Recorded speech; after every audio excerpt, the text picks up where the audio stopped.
Hells, everyone. Welcome to a special occasion here on Metal Bench Chronicles. That's right, tonight, we are celebrating 4 years for this channel here on YouTube.com. Now, I've been on here for over 6 years, but for this channel, it's going to be its 4th anniversary. Yeah, man, I relaunched this channel way back on August 18th of 2019. So yeah, we're doing this we're doing this a day late. Yes, of course. Had some stuff going on yesterday. Anyways, what's going on? Ryan Arnold, Damage Incorporated. Just reading the comments. I apologize for being a little late here. Hey, Ben, sorry that I can't join you tonight as I am in a hotel room with my mom and stepdad in Oklahoma, heading to Missouri for vacation. Just thought I'd pop in real quick and say congrats on being on YouTube for 4 years. Thanks a lot, brother. I appreciate it. Hope you enjoy your vacation, man. Yeah, man, definitely enjoy your vacation. Hey, man, we all need a vacation sometimes. So, yeah, definitely enjoy it there, Ryan. And we got me, Metal Mike, here. I'll join you, brother. Happy 4th anniversary, brother. How was Scroll? We're going to get to Scream Fest right now. Yes, I went to a local festival around here. First time I ever actually went. It's the 3rd event for this, too. Yeah, man, I went to Scream Fest in Pottsville, PA. It was a good time, man. Anyways, yeah, my friend's band, Fatal Aggression, played there. Then Divination played there, too. Another band that I know. Well, I should say I know the drummer in the band. He used to be in Fatal Aggression. He used to be the vocalist of Fatal Aggression. But he put his old band Divination back together, and they're just straight up brutal old school death metal. Man, they fucking kicked so much ass, man. I'm telling you what, Fatal Aggression was awesome too. I mean, the turnout crowd-wise, it wasn't huge, I mean, it was decent though. I mean, it was a good time, Yeah, man, I mean, the food was fucking awesome. I got me some fucking chili cheese fries there. Freaking good stuff. Wasn't that expensive either. Like for a decent plate, it's only like $5, man. It's pretty damn good though.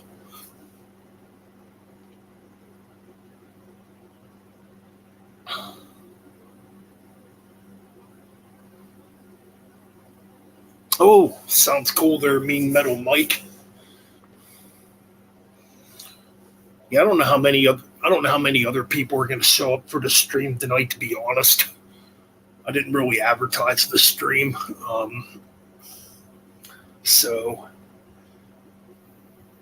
man, excuse me. Just feeling a little tired at the moment. It was a great day, though. I had a really good day, man. I mean,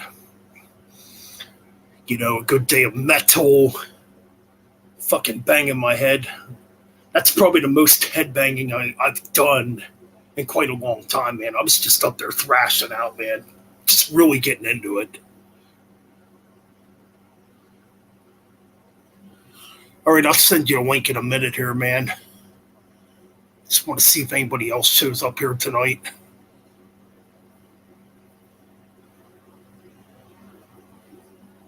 But yeah, it was absolutely amazing, Yeah, really good time. The weather was perfect. It was absolutely beautiful outside. It wasn't too hot, just perfect, Kind of like last year when we went and saw Megadeth, it's kind of like that weather-wise. Not too hot, nice and clear outside, man. The fucking sun was shining. Just great stuff, man. But absolutely killer vibes indeed, So yeah, Fatal Aggression was fucking awesome as always. They threw in a new cover though. They did a cover of Anthrax's "I Am the Law." Yes, they did it. They threw in a new cover. It's the first time they ever played it too. So I thought it sounded good. you know. So they threw that in there. They did some of their originals, and obviously they ended it with Slayer, like at Reading, when we saw them at Reverb with Postmortem and Rain and Blood. Oh, dude, there was quite a few there, man. There was quite a few hot looking chicks there, man.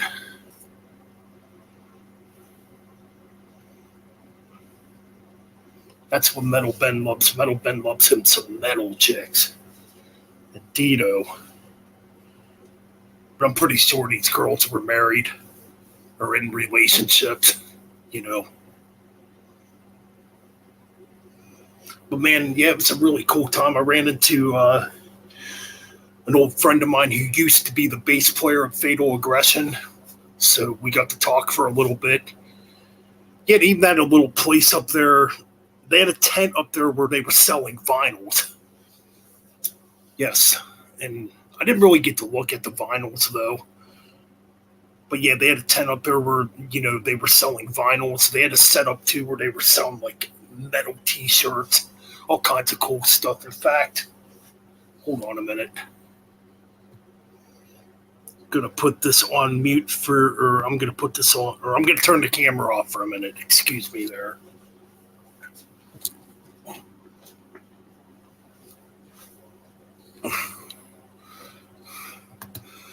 So yeah, I only bought one thing up there, well, besides my chili cheese fries.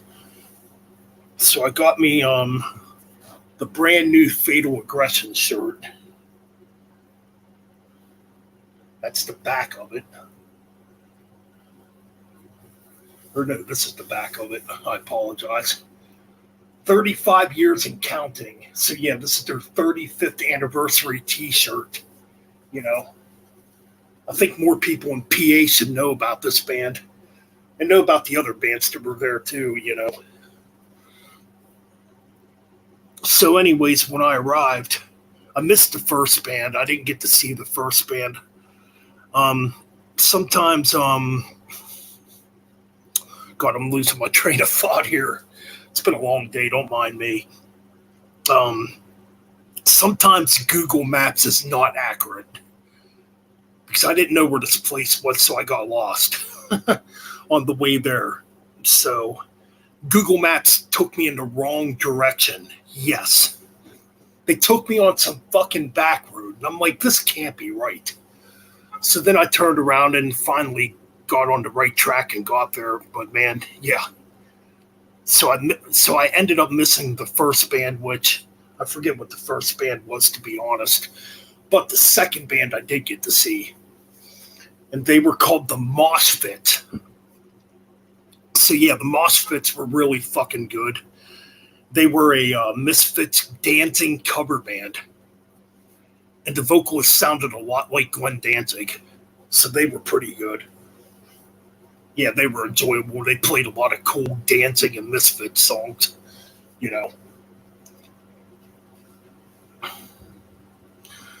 What's going on, John? How's it going, man?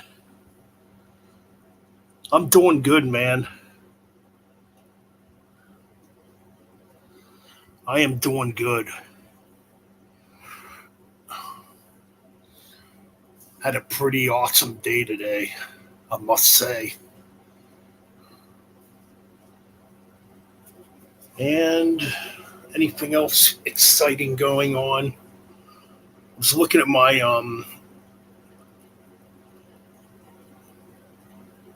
we gained a few new subscribers here on the channel, so that's cool. That's always cool, Yeah, we've gained like 5 new subscribers at least, which is good.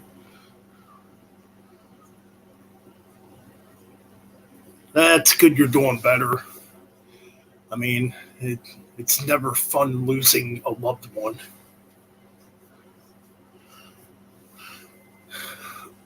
In fact, we were supposed to do Flick of the Switch last night on my on the Metal Bastards Hangout channel. We were supposed to do a 40th anniversary for Flick of the Switch, and I had to cancel it because, oh man, I hate talking about personal shit, but one of our dogs ran off, and the dog has not come back yet. So that's the main reason why I canceled last night's stream. But so yeah, yesterday was kind of a crappy day, but today made up for it. Today was definitely a good day.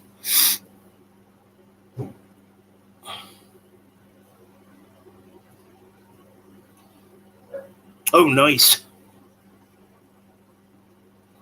See, I had a Southwest barbecue burger at Wesley's Bar in Hamburg. Came with an onion ring on the burger with a tangy sauce. Hey, that's always good. It's always good indeed, man. So yeah, one of our Chihuahuas ended up running off yesterday, and yeah, it's kind of shitty. Hopefully he comes back.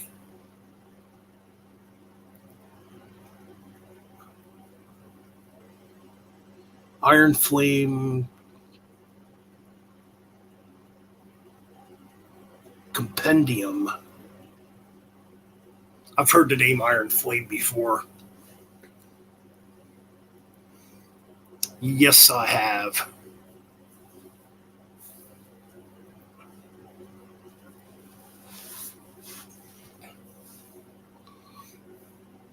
I saw Levi was on earlier. I was going to ask him if he wanted to join the stream, but I didn't know if he was busy or not. At least I thought I seen that he was online on Facebook Messenger not too long ago. Because I know he asked me if I wanted to join his stream when was it? It was last week sometime, and I was at work and I couldn't join.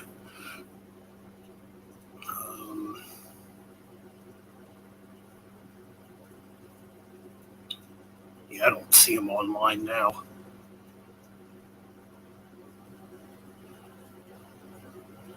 I mean,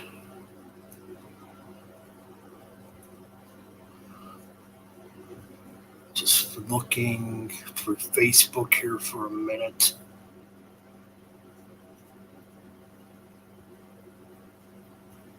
It don't look like anybody's really online at the moment.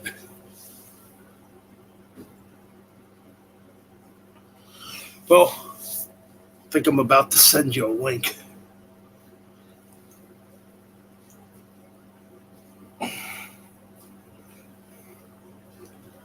But yeah, man, I'm definitely going to go to Screamfest next year. In fact, I'm hoping to get a lineup together for a band. I would like to play up there, if all possible, next summer.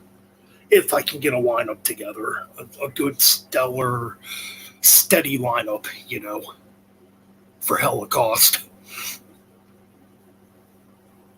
Because this show really pumped me up today, man. Like I want to get a band start. I want to get a full band started.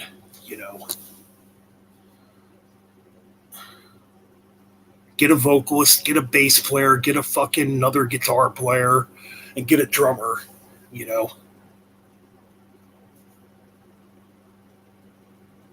Lipstick Hell.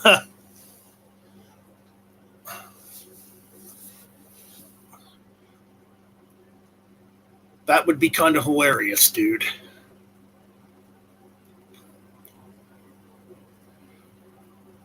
I know for my music, it's definitely going in a heavier direction. It's going to be the heaviest stuff I've ever done. I'm just going to put it that way. No fucking around, just straight to the point. It's going to be fucking heavy.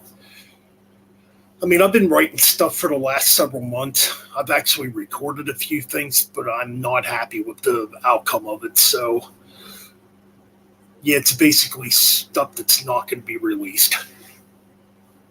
Because I was trying to do like a Sabbath type of thing, and I wasn't really feeling it. I was trying to slow down a bit, and I'm like, I couldn't get into it.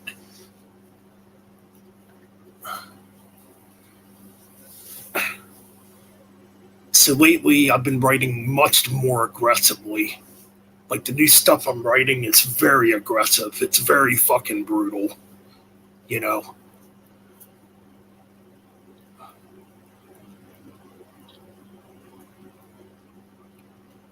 Drumming's getting good, man. Just keep on practicing. That's all you can do is fucking practice, you know.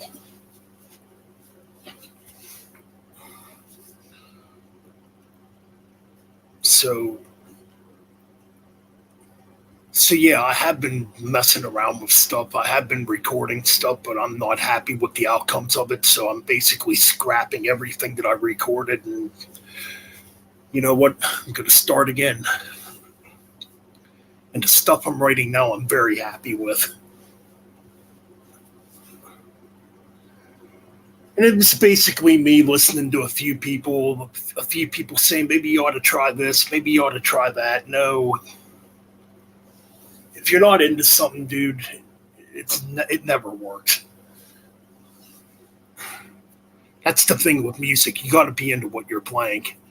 And me, I just wasn't feeling this material I was working on. I'm like, this stuff's gonna fucking suck if I put it out.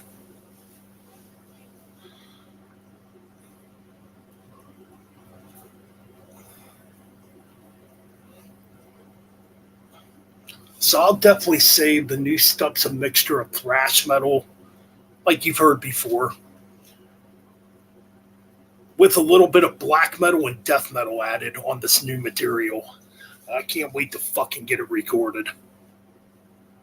Like I said, I've been writing some new shit over the last couple of days. I should say I've been writing stuff that's a lot more brutal and a lot more fierce when it comes to material.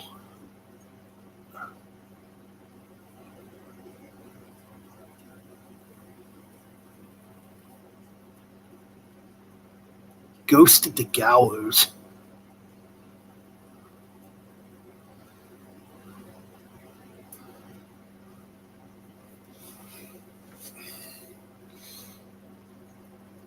Yeah, I was trying to like slow my music down a bit and cut back on the thrash, and dude, it wasn't working.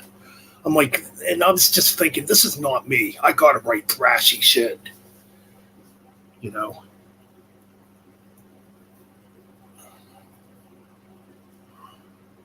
It's like it's got to be fucking brutal and in your face, man. Can't be no fucking weak ass bullshit, you know. Like either or.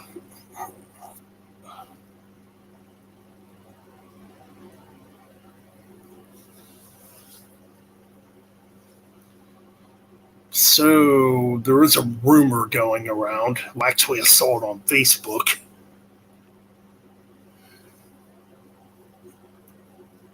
Well, actually, you know what? I'm going to send Mean Metal Mike a link.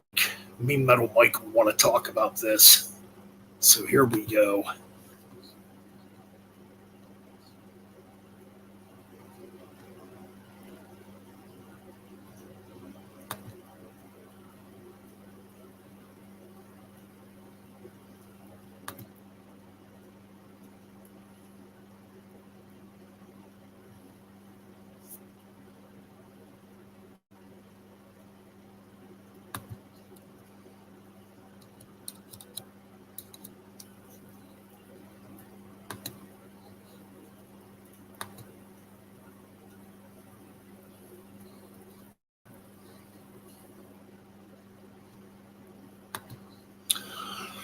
All right, sent you a link because I'm pretty sure you're going to want to talk about the rumored possible new AC/DC album that's in the works.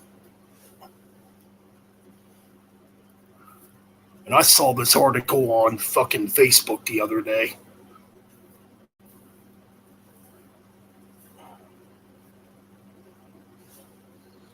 All right. We got me, Metal Mike here. Hopefully more people do show up. We've already dropped back to 2 viewers. Oh, well, whatever. Hey, what's up, brother?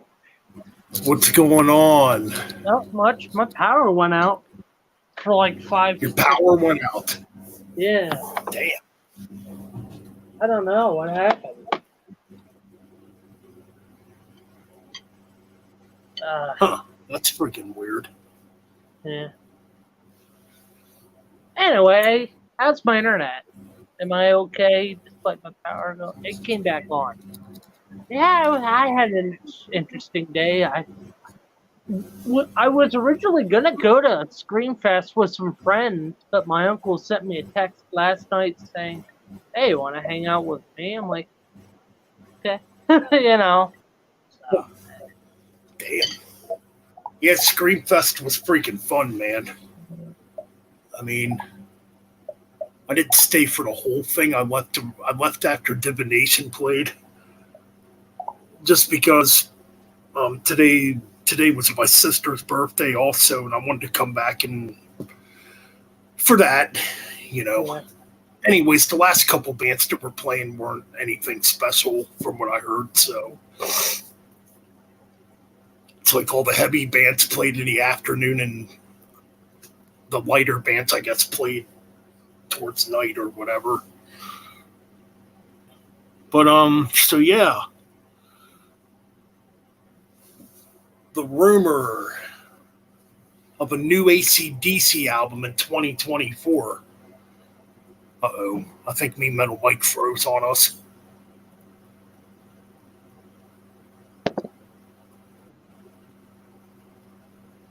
I think you're good now. Yeah, Looked like it froze Something's for a wrong. little bit. My internet's fucking up for some reason. I don't know. All right. Yeah. I don't know. It's not fucking connecting me. I lost, I don't know. My bills are paid and everything. System time incorrect. What's going on with the sound broadband? That's kind Hold of on, weird. Brian. I'm gonna restart my phone. It'll take maybe 10, 15 minutes. I will be back. Can you hold everyone off Okay, until I get back, brother? I will re-click the Yeah, link that's and fine. everything will come back. Yeah. I just Yep, want to that's be fine. sure. All right, yeah, that's cool. All right, I guess it's me for a minute here. So yeah. Anyways, if you got local bands in your freaking area, support them. Support your local fucking bands. They deserve it. You know, due to the fact, nowadays it's very, very hard to get your music out there. It's very hard to get people to want to listen to your music. So if you got local bands, you're a fucking metalhead, fucking support them. Because the bands deserve the support.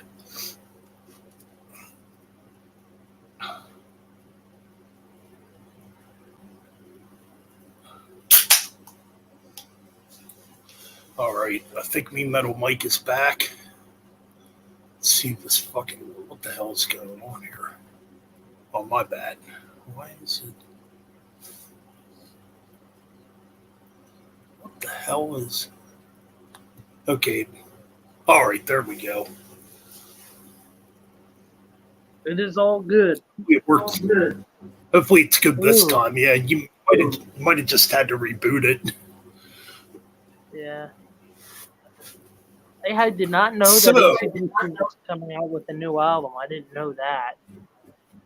Yes, I saw that on Facebook the other day. Brian Johnson says, according to Brian Johnson, yes, they are working on another album. Is From it the way the it current sounds. lineup? Is it the current lineup? Phil Rudd, Steve Young, Angus, and Cliff. Yeah, I'm pretty sure it is. So I guess I think- we'll have to see what happens. If it's a world tour, and if they come to Hershey, I'll see it. I mean, come on, this might be the last time you'll get to see AC/DC live, probably. Why not? All right? Probably. It could be. I mean, if they come next year, I'm definitely going. Eh, Yep, I'm gonna get my Also- ticket and go. yeah. What's your thoughts on the Iron Maiden news that's been going around the last few weeks with Bruce Dickinson teasing something? Oh. Yeah, that's a good question too. Is it could be another Iron Maiden album, or it's Bruce teasing his solo album? It could be a solo album. Could be British Lion too. No, I doubt it because if it's coming from Bruce Dickinson, I wouldn't think he would talk about British Lion. It, So I'm thinking it's either maybe a new Iron Maiden album or, well, Bruce Dickinson has been working on a new solo album for quite a while with Roy Z. yeah. So I guess we'll have to see what the hell happens. But yeah, I had fun today. I bought myself a train book for my collection. Only $5 for this little Amtrak book, so I only paid $5. So, yeah, There you go. There you go. That's pretty cool. Yep. Awesome stuff. Yeah, man. Besides that, had a pretty damn good day today. Look at the Switch turns 30, but we will do that next week. Yes, that will be next Friday. We will definitely do that next Friday. Yeah, yesterday was absolutely fucking crazy, man. Uh-oh, I think me Metal Mike froze again. I'm still here. You're good. I'm just looking at my man. screen. Yeah, the reason why I already talked about it in the chat, or talked about with the chat, about why I canceled yesterday's stream because one of our dogs ran off. Guns N' Roses has a new single. The song's called Perhaps. Good fucking lord, that's a terrible song title. And I'm pretty sure it's probably gonna suck too. Yeah. I mean, supposedly did they put out a single? they have not put a single out yet. No, not yet. I thought they put something out last year. They did put something out last year, and it fucking sucked. I forget what the fuck it was, though. The new single and video is called Perhaps. Ugh. Perhaps I'm not going to give a shit about it. I honestly don't care. I guess they played here in Hershey the other day, but... Guess what guest guitarist Axel wants to join for a song? He wants Angus to come in and join as a guest for a song. Supposedly, Angus turned him down, saying, sorry, no. Probably because the song was bad. Who knows? But yeah, freaking new Guns N' Roses. Ben, there's some Dio news. There's some Ronnie news that came out 2 days ago, and it's on here on Metal. Dio's final 4 studio albums are getting their own box set, finally. Magica... Oh. What is it? The final 4, right? What was it? Magica? Killing the Dragon. Let me think here. Magica, Killing the Dragon. Master of the Moon. And The Devil You Know, which was the Heaven and Hell thing. They're all getting box set. Cool. It'd be interesting. I think out of those 4, there's 2 that I'd be interested in. Magica and The Devil You Know. I wonder if there's The Devil You Know would be cool. That's a good question. Be interesting, because though. Supposedly, either Geezer or someone else said that there is written down and recorded material around 2004, 2005 with Ronnie, Iommi, Geezer, and Bill. So, you know. Seemed kind of weird to me. Trying to think when they got back together. I think it would have been around 2006 or 2005. 2006, because remember they were going to do a tour for the Dio Years Hits out or Dio Years collection album that was going to come out, and supposedly originally the original fronted lineup that was leaked and credited with photos of Bill's full Silver Atomic kit set up in the studio, and that was the rumored lineup.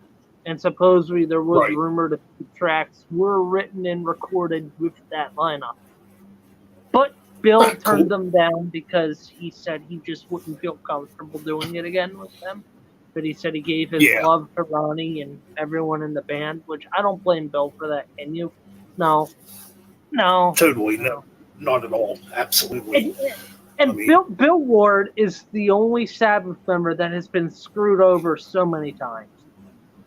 Oh yeah, he got screwed over big time when with the 13 album. Yeah. He should have been on it. I do. He should have been. And you heard everyone saying, well, Bill can't play drums. Clearly as hell as he made solo albums, even after his health decline, clearly as hell he could still play drums. Exactly. Yeah. I mean,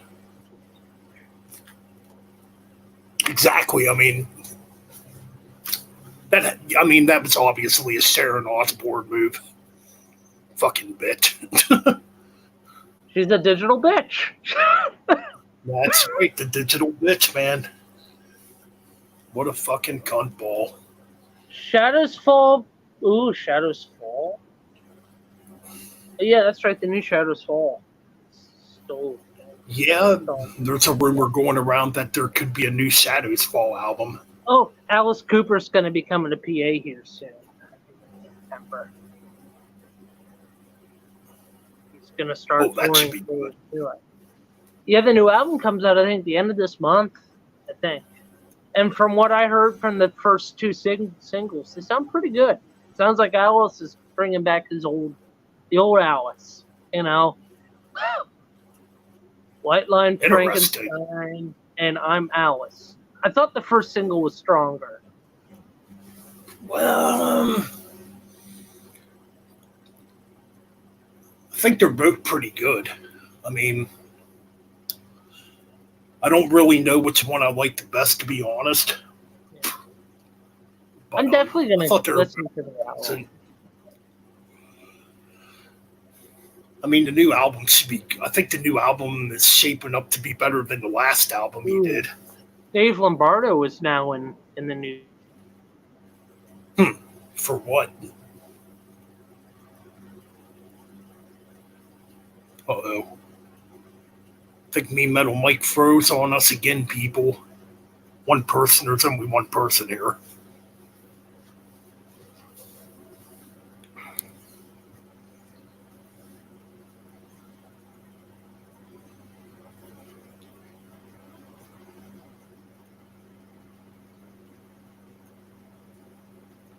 Why the fuck is the power going on? Hear him now. Good. I don't know why my power is going out. This is weird. Sorry, Ben. Give me a sec. I need to look at it. Okay.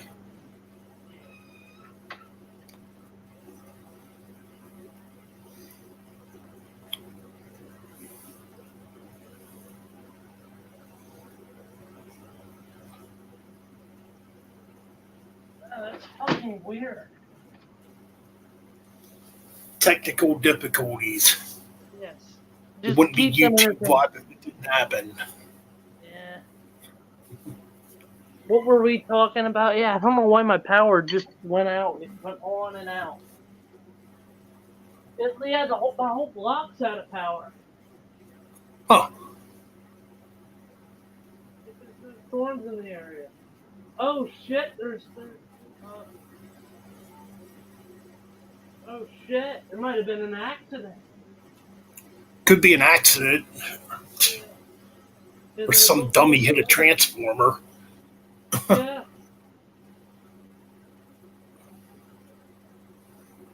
Bear with us.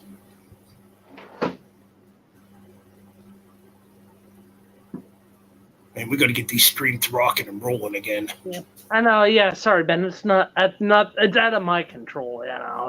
My power goes out. My internet goes out. It goes out. Yeah, man, there's nothing you can really do about it. So, I think we were talking about Dave Lombardo. Well, I lost the link on my TV. I Oh, was looking at the internet. Yeah.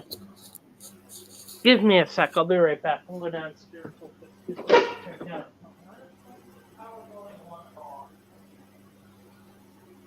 fuck OTEP. You won't get me listening to that crap.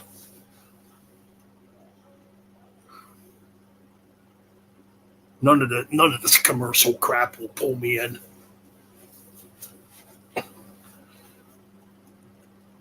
It's either the underground or it's nothing. That's the way I look at it.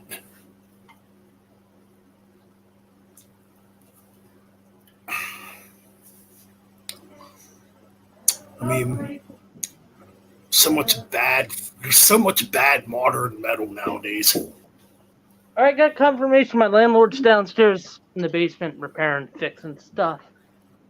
Oh, okay, cool. Uh-oh. Bleh, fuck Slipknot. Nah, Yuck. it's not Slipknot. It's Slutnut. Slapnut or Slipknot. Slapnut, yeah. Bleh. You wanna Puts a bad see some, taste in my mouth. I'm gonna take you to a concert. You're gonna see a bunch of slap nuts. I can't stand commercial metal. Commercial metal. Commercial rock too is getting kinda now. It's fucking horrible, man. You Oh know my what's god, weird? what's up with this obsession with everybody wanting to talk about Motley Crue every damn day? I don't It's talk fucking about them. No, me either. I see it all over Facebook. People- Ben, you know me. Ben, you know me and Ralph. The only time we ever talk about Motley Crue is when they do something stupid. You know? Yeah, but even that's getting old. It's like, fuck Yeah. this band. Eh. Now, when the 40th anniversary for Shout at the Devil comes up, I will talk about it because that's still a killer album. Me and my uncle, we were listening to Dokken on the way to the Armpits game after we left Hamburg. I told my uncle, hey, can you put on some Dokken? So, yeah. Nice. Into My Love or something? I forget what was one of those songs. Oh, you thinking Into the Fire? Yeah. Into the Fire. Fucking good Into song. the Fire. That's a killer tune. And then my uncle said he saw one of the tours. I forget what the album. Something Lick. I forget. One of their... I forget which one. For Dokken? No. It was early 80s. He saw him in the early 80s live. He saw Dokken in the early 80s live in the original Hershey Arena.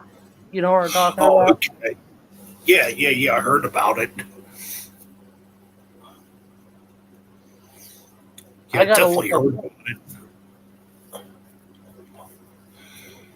But, yeah, fuck, I can't think of the name of it. Yeah, sorry about my technical difficulties on my end, Ben. I was not expecting that to happen. It's okay. Yeah. Usually it's on my end. Yeah. For a while. What was it? For almost a year, it was on my end. Yeah, I mean, for a while, that's because I had too much data on my fucking computer. I had to clean it out. Or my laptop, I should say, not a computer. But, yeah, Dawkins a cool band. So I saw your video yesterday, Ben. You were talking about a band called Coffin Mulch. I just started listening to them too today. Also, good stuff. Oh yeah, because I got the shirt in the mail. Yeah. Yeah, they sound pretty. Dude, that skull and that is a fucking cool logo. I'm not gonna lie. Oh, heck yeah, it is. Not a bad band either. They got that old school death metal sound. Which I feel like old school death metal is making kind of a comeback in Sweden, Norway, you know. Yeah, it's been coming back, which is good. I'd rather have old school death metal than this fucking modern crap. Well, also the the new American power metal stuff that's been getting good as of recently. That's been pretty good recently. Oh yeah, the new wave of traditional heavy metal. Oh man, there's a lot of good stuff in that. A lot of good bands in the new wave of traditional heavy metal. So have you ever heard Definitely. of Have you ever heard of Dawkins' album, The Lost Songs, 1978 to 1981? Have you ever listened to that one before? I've heard of it before. I It can't came out in say 20. It came out in I might have 2020. I might have listened to it on YouTube. Hmm. I can't really remember at the moment, but Okay, so yeah, I've heard of it though. my uncle said his three favorite Dawkins albums are Back for Attack, Tooth and Nail, and Under Lock and Key. Yep, those would be the best albums. I agree. He also likes Breaking the Chains, too. It's a good debut. Yeah, that one's kind of controversial because there's two different versions of it. He also liked the he said he also told me he liked the 2004 album Hell to Pay. Um, that one was that one was pretty decent. Yeah. Then you have Long Way Home in 2002, Erase the Slate in 99, Erase the Slate's pretty good. That's an underrated one. That one's pretty Shadow heavy. Shadow Life in 97, but what the hell is up with that album art cover? Oh, that fucking album. Oh, I don't know what. Dysfunctional. That's basically George Lynch following trend. That's why that album was so terrible. The grunge Okay. album by Dawkins. Okay, out of the three albums, Tooth and Nail, Under Lock and Key, and Back for Attack, which has the best album art? Hmm. Boy, that's a good question. I like them all actually.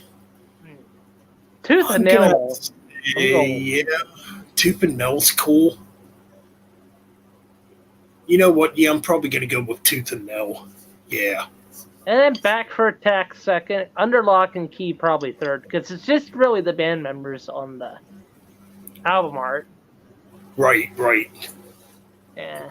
And then Yeah, they're good albums. you have the 95 album Dysfunctional. My uncle didn't like that one. Yeah, that one. Yeah, that's when they were trying to go grunge. Lightning Strikes Again in 2008, That was a pretty good one. and then From in Broken Bones in 2012. Broken Bones had some decent stuff on it. They were going back to more of that old Dawkins sound. And then the And their new new track Fugitive that came out this year. Pretty good track. I actually enjoyed it. I honestly didn't think it was going to be that good. And the album now is called Heaven Comes Down. That's the actual album. Yeah, I think I might pick that up. And the new guitar player they have sounds a lot like a young George Lynch. You know I what's forget funny? the guy's name. You know what's funny? I see the Dawkins fan base split. You have the George people who support George Lynch and they want him back in the band, and then you have people who like, oh, let's see what they can do without him. You know what I mean? Yeah, I mean, I'm kind of 50-50. I Yeah. love the George Lynch stuff. But there's some stuff they've done without George Lynch that I like too. So, Yeah. like I said, I think I thought he black. Excuse me here. I'm tripping over my words. It's been a long day. Mm, It's a long day for long, me. but in a good way. But in a good Yeah. way. Yeah. But no, I think Erased to Sleep was a good album. I used to have that. I don't have it no more though. I got to get it again. That's the one that had. I think that's the one that had Reb Beats from Winger on guitar.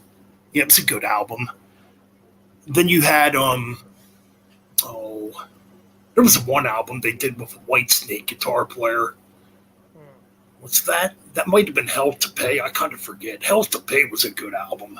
You know, be a good drummer for Dawkins. Who's that? Mickey D. Yeah, I could probably see that. But yeah, man. So Fatal Aggression threw in a couple new covers today. They did Anthrax, I Am the Law. First time ever they played it live. And they did Megadeth's Devil's Island. It was pretty good, man. Which cover was better live out of the two? Which one did you like more? They were both good. I mean, boy, which one was better? Yeah. I guess I'm gonna go with the I Am the Law. It was really good. They did a really good job on it. And well, what was cool this time?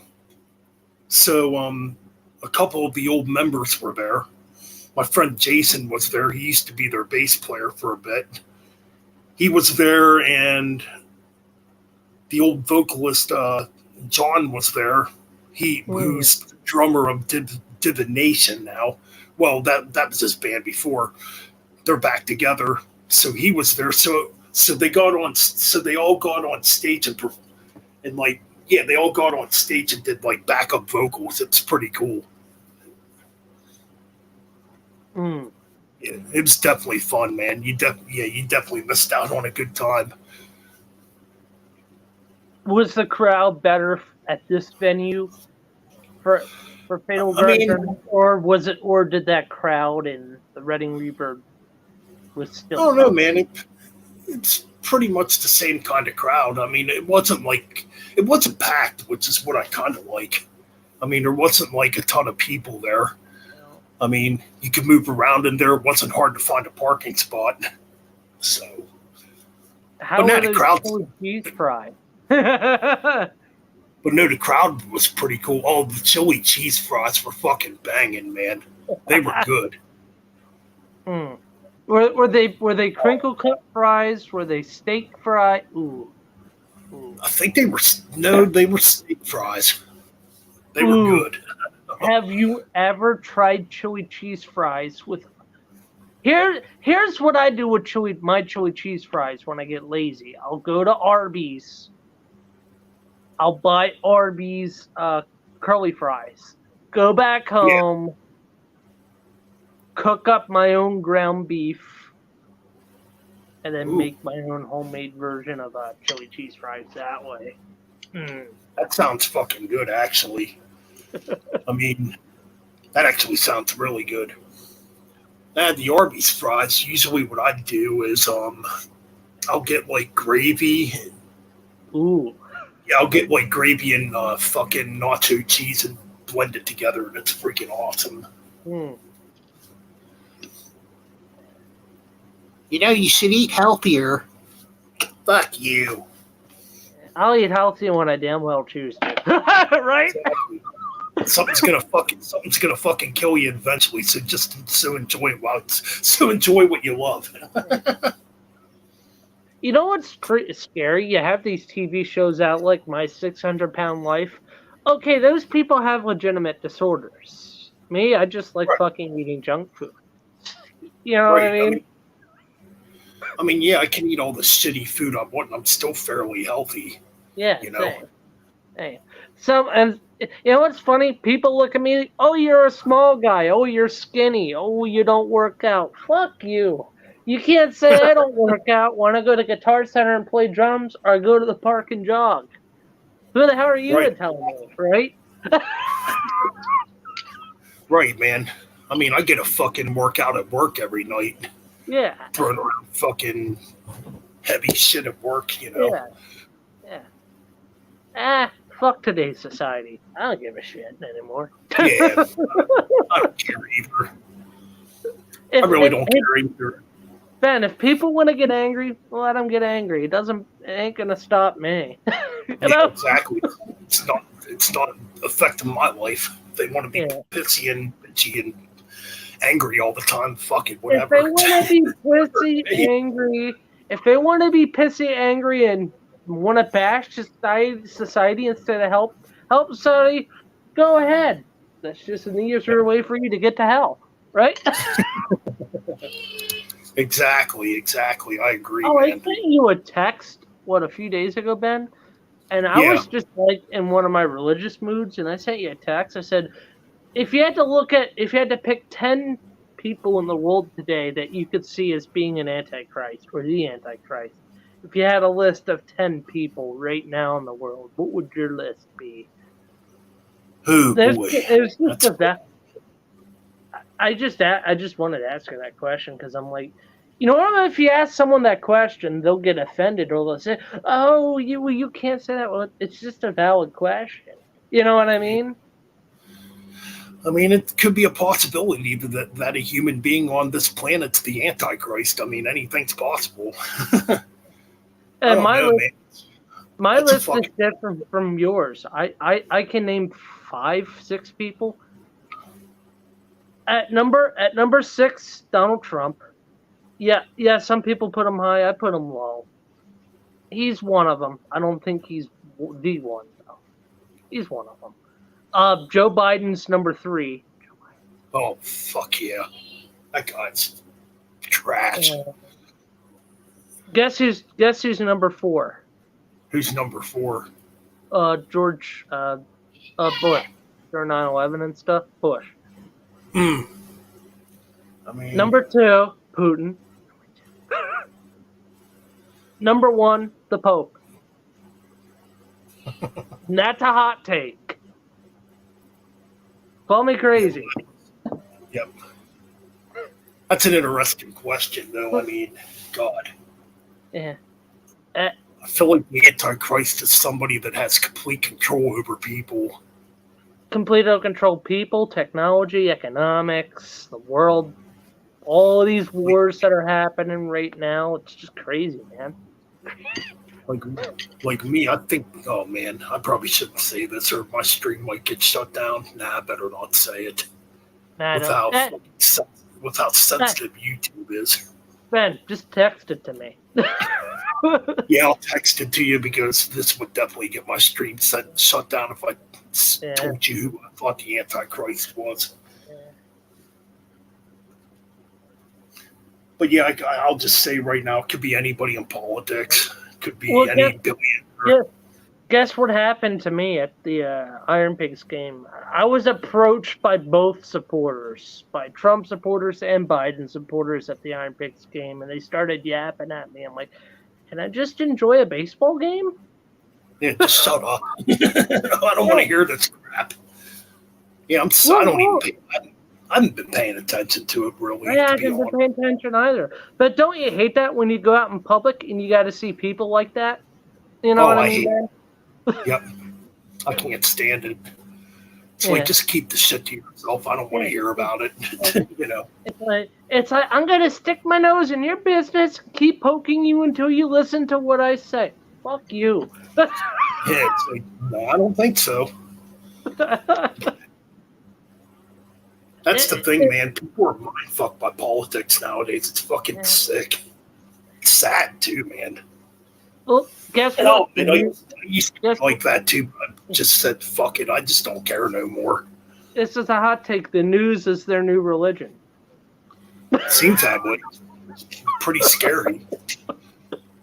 If you're going to let fucking media and politics manipulate you, then you're mind fucked. Yeah. Ooh, mind fucked. Ben, you gave me an idea. A song called Mind Fucked. Mind fucked. You stupid. Yeah. Oh yeah, but yeah. Be if I ever got my own. Be a cool cast, dude. Beyond my realms of insanity. Ooh. Or yeah. realms of future sanity. There you go. Realms of future sanity. It's got a ring to it. That's kind of cool. Can't wait to get this new music recorded. Yeah. And can I get a drum set so me and Metal Ben can do a little rainbow hippie stuff? That'd be kind of cool for a live stream. I've been wanting to actually do that for a live stream. Try to find somebody else who plays and jam with them. I think that would be kind of cool. Mm. Yeah. Who else is in the chat? Got 3 people. Who's all watching? Who's got their pantyhose and popcorn? John's the only one commenting. John. There is a couple other people watching, and they're not saying anything. Mm. I wonder who that could be. That's Anyways, we're not going to mention those clowns, but anyways. I just call them used garbage. Used disposable trash, garbage, whatever you want to call it.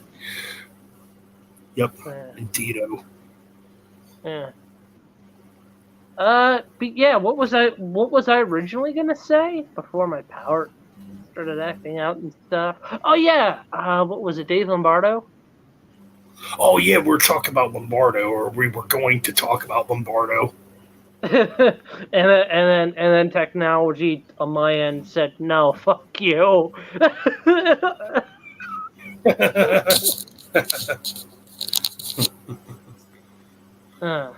Oh no, Lombardo says he's sick and tired of hearing people bash Lars.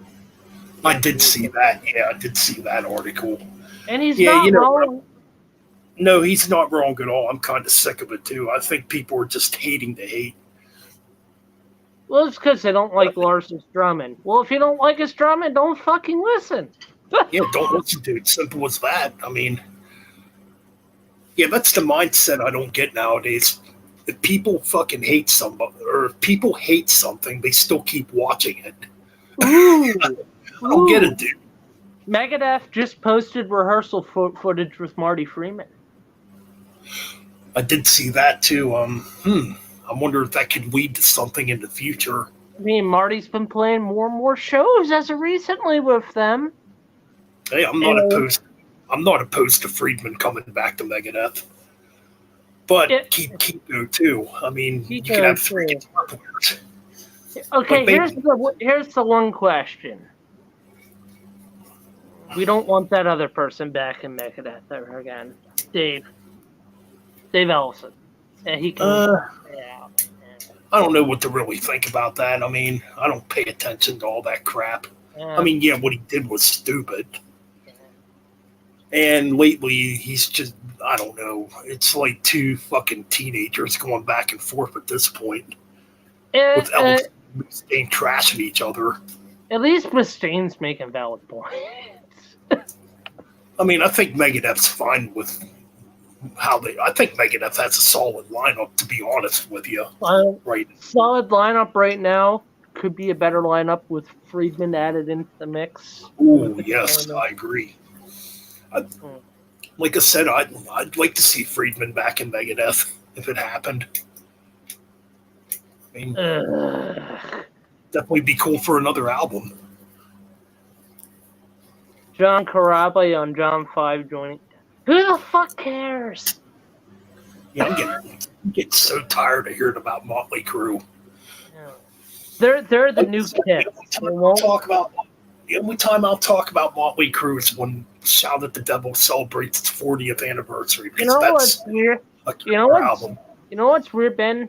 I miss people bashing Scab Kiss. I miss people. Yeah, I mean, Scab Kiss. It's coming to that point with me where it's like hearing people talk about Motley Crue and I'm sick of it. Whatever happened to use people bashing Kiss? I mean, it's still out there. I mean, I still see it on Facebook. Fates Warning is done releasing new music, apparently. Huh. Interesting. Pete Sandoval news? Oh, yes. David Vincent and Pete Sandoval are, I'm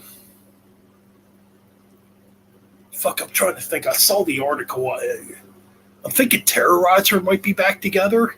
Pete Sandoval bring back Terrorizer with I Am Morbid and Ex Vital Remains members. Yep. And also Wolfgang recently said he's sick and tired of people him badgering him over about bringing back Van Halen. Which Wolfgang's not wrong on that. Nah, he's not wrong at all. Come on, man. You can't have Van Halen without. Come on, that's just dumb. You can't have Van Halen without Eddie. Well, you know Come what's on. weird? Alex recently spoke out telling the fans to just stop and leave Yes. Wolfgang alone. Yeah, leave it alone. It would suck anyways. It'd be terrible if Van Halen came back without Eddie. You can't do it. You know what's weird? Also, Dave even recently, you know who I mean, right? Yeah, David Lee Yeah. Roth even recently spoke up saying that he wouldn't mind doing it, but he said it wouldn't be good without Eddie. You know, Obviously, no. I and mean, then Sammy Hagar being Sammy Hagar said it. Sammy Hagar being Sammy Hagar, he actually made a comment saying he would sound great with him. you know what I think of Sammy Hagar and Van Hagar. It's not Van Hagar, it's Vangina. Vangina, that too. Yeah, Vangina, man. Unreleased Oh, Ooh, there's a new documentary coming out this month.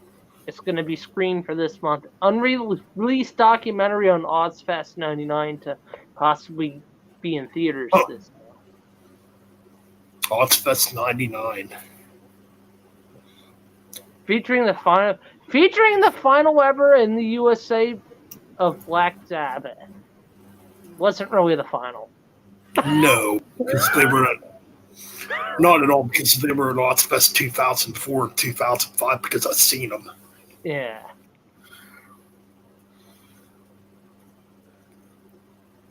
But, Oh yeah, Anthrax hopes to get their new album done by Christmas. be cool. Yeah. It's been a long time since we got a new Anthrax album. I mean, I know Charlie's touring with band. That we do have some bad news on a Black Sabbath reissue. Tony Iommi again is having bullshit copyright claims against the record label that owns the Tony Martin era albums. They won't let Tony reissue box set for them, supposedly. Oh, that sucks. What the fuck? IRS has been out of business for how many years? IRS is doing that, and supposedly Iommi has a backup plan, and he said it might hurt him doing it, which is a reunion box set, and he doesn't want to do it. But that's the only other idea he has right now, other than, you know what, Tony, if you can't get that Iommi, if you can't get that done, screw the reunion box set. Save that for later. Do Born Again. Yes. Put out the Born Again box set. Born Again box set and Dehumanizer box set. Yep. Exactly. Hell, do a 7-star box set. I'd buy it. Hell yeah. Damn, I wonder. And it's like, is a reunion box set really needed? No. Like, would it be cool? Yes. Would it be interesting? Yes. Is it needed right now? No. It'd be cool though. I mean, I want to see the Born Again reissue. Yeah, reissue because imagine if there's more unreleased material. Who the fuck knows? What if there's a Dio track that was meant for the Born Again album? Imagine that. See, now I'm kind of wishing. Well, since that one track got linked linked what, a year ago? Yeah. I forget what the hell it's called now. No. Oh God. Son of Dark. Now there was a Dio track that got linked last year. That's from the Heaven and Hell sessions. I forget what the heck it's called now. Flatback. Yeah, that's it. So now I'm kind of curious about a Heaven and Hell box set with like bonus material and demos. Demos That of would the be Devil You interesting. Know. Demos of the Devil You Know. Demos of the Dio Years box. Dio Years Because album through that period. Yeah. Supposedly, and I've heard this for years, that there's a version of Children of the Sea with Ozzy on vocals that Tony Iommi has locked away. I don't know how true this is because it never got linked, so I don't think that's, in my opinion, I don't think that's true, because if it was true, we would have all already known about it, or Tony would have mentioned it or said something, right? Yeah, because Like, that doesn't make sense to me because Ozzy was fired in 79? 78? 79? Yeah. No, As like far as 78. I think it was fired twice during that time period. So, yeah. I think you're right. But no, it wouldn't make sense. I mean, It wouldn't make I don't know. sense. There's only one In 79, Ronnie was finishing up touring most of the year with Rainbow still. So, yep. I mean, there's really only one person that would know if there is a recording of it out there, and that's Tony Iommi. there's three people: Tony, Bill, and Geezer. Yeah. That's You know. true. I mean, yeah. It'd be interesting if there was a recording out there of it. And it wouldn't make sense because of Ozzy would have already played in 79. Ozzy would have already quit and fell off the wagon and formed Blizzard of Oz. Yeah. And I'm pretty sure they started writing Heaven and Hell probably after Ozzy got fired. You know what would be interesting if they ever did an Ever Say Die box set? What if their demos with Ozzy, Bill, Geezer, and Tony doing some of the Blizzard of Oz tracks also in studio? I highly doubt that. I highly doubt that. I highly doubt it, but you never know. That's the thing. That breaks up another. Yeah. There is. I'm pretty sure there's demos locked away out there with Dave Walker on vocals because he's the one that came in for a bit after Ozzy quit the first time. Imagine an early version of Lady Evil with Dave Walker.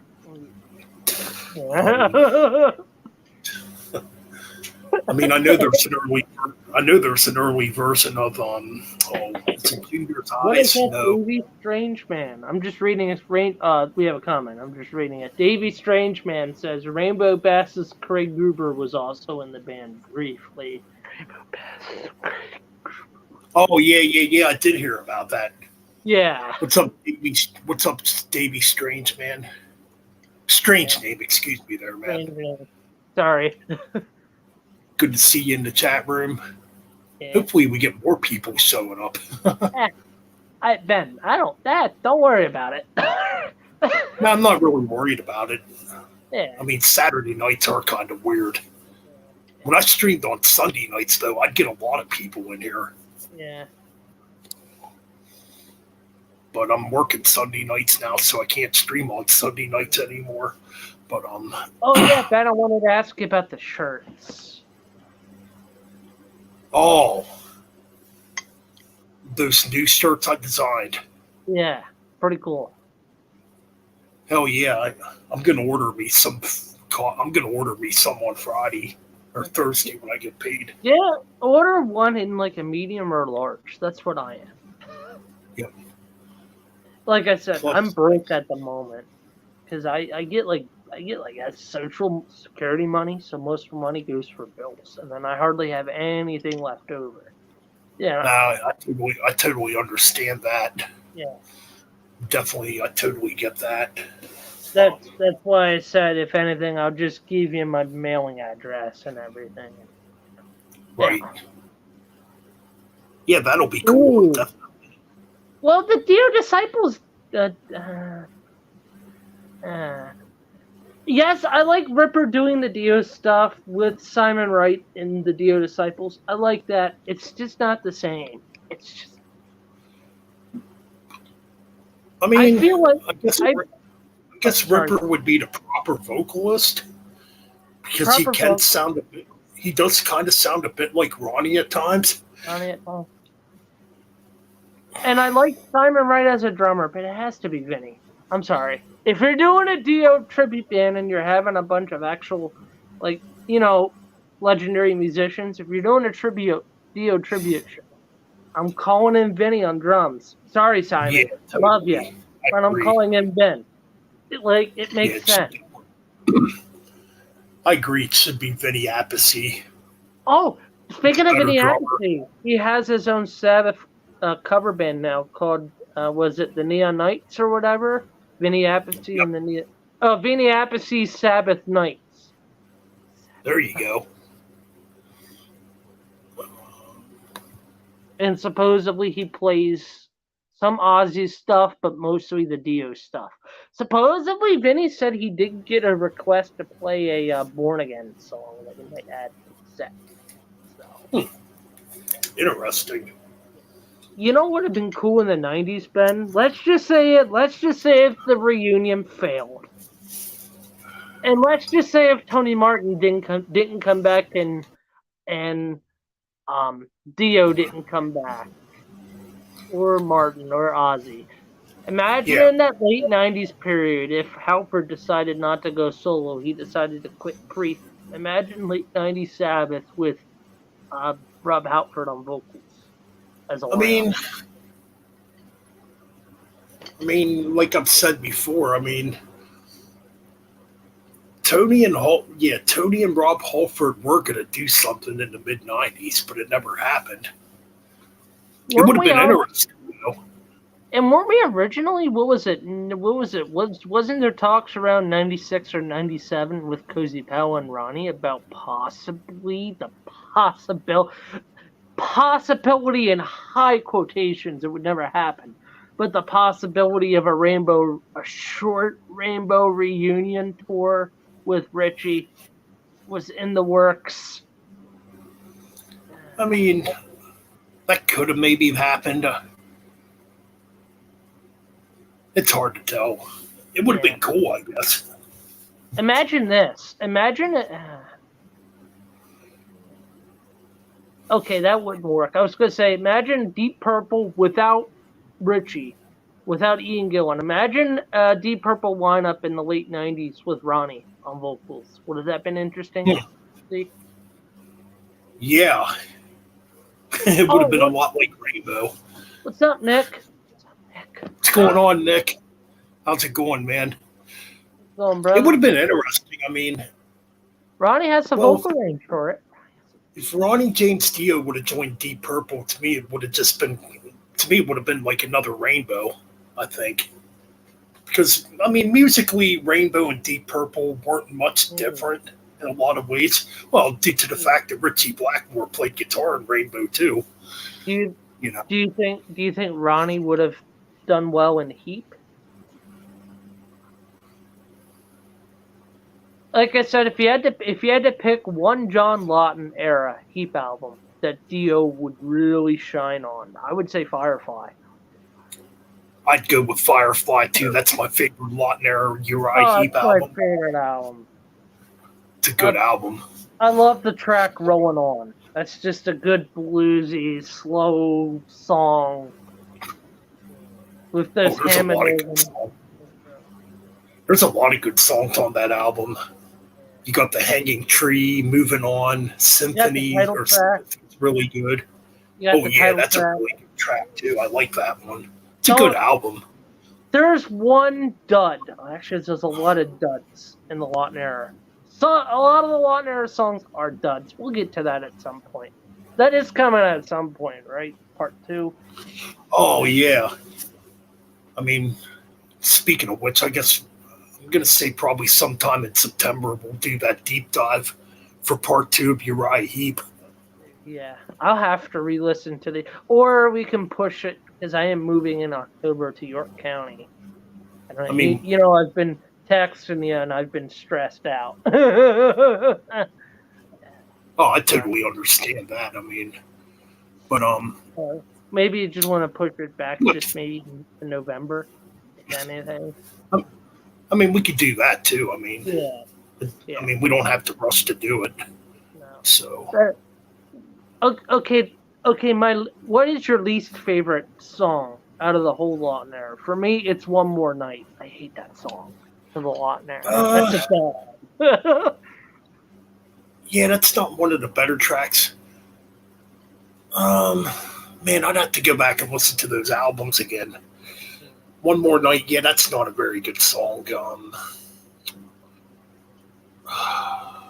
God. There's another track I don't really care for. It's off the Fallen Angel album, and I can't think of what it is. It's the opening track on that album, and I can't think of the title of it off the top of my head. Yeah, I'm very sorry for your mom, John. Yeah, John, we're very sorry, buddy. I mean, and I saw the photo you posted of her on Facebook. She looked like a real sweet lady, John. I'm very sorry. You know. Exactly. Hey, It's always man. tough. Hey, It's always hey, tough John. to the parent, man. Yeah, John. It's okay to cry, brother. You know what I mean? You know, it's all right. It's all right, man. Yeah, it's all good, man. I mean, Dude, I cried my eyes out when I lost my grandparents years back. It was horrible. I mean, that was tough to go through too when I lost my grandmother. I mean, It feels like I when couldn't talk for like days. Yeah, it feels horrible when you lose your parents, but for some reason it hits worse when you lose like your grandparents, which is kind of weird. You know what I mean? Yeah, I totally get what you mean. It's like death comes at a price. Ooh, there's a good song title. Death comes at a price. Sounds like a nice title, yeah. But no, it's something we all go through. I mean, yeah, it's not easy to go through losing. It's not easy going through losing loved ones to begin with, you know. Well, no. Plus, it can make you go down a dark. Well, for some people, it can make them go down a dark path that they can never pull themselves back up out of, which is sad. I've been there, man. I know what it's like.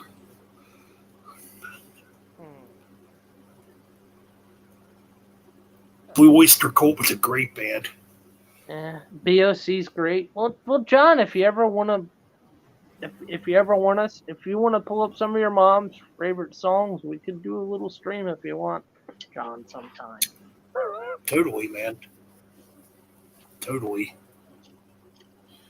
But holy shit! Your mom was, your mom's mom was 80 in 99. That's quite a run. That's I know. I say I want to grow old. I don't want to. I want to die in my 60s. That'd be a good, solid life for me. I don't want to live to be 100. I don't. That's just too. I don't know, man. Like when it comes to age, I tend to not think about it much. Yeah. I'd rather feel young and. I know I'm not young anymore, but I'd rather still feel young. You know, feel young and free rather than dark and old. Oh, there you go. Yeah, exactly. Yep. Yeah, man. I'd rather keep young and youthful than just grow old and turn to dust. You know what I mean? Okay, I don't John. mean to say that anyway. Okay, John. Okay, John. Cool. Just text us a set list of songs. Is all. Yeah. Just. Yeah, 67. That's young, man.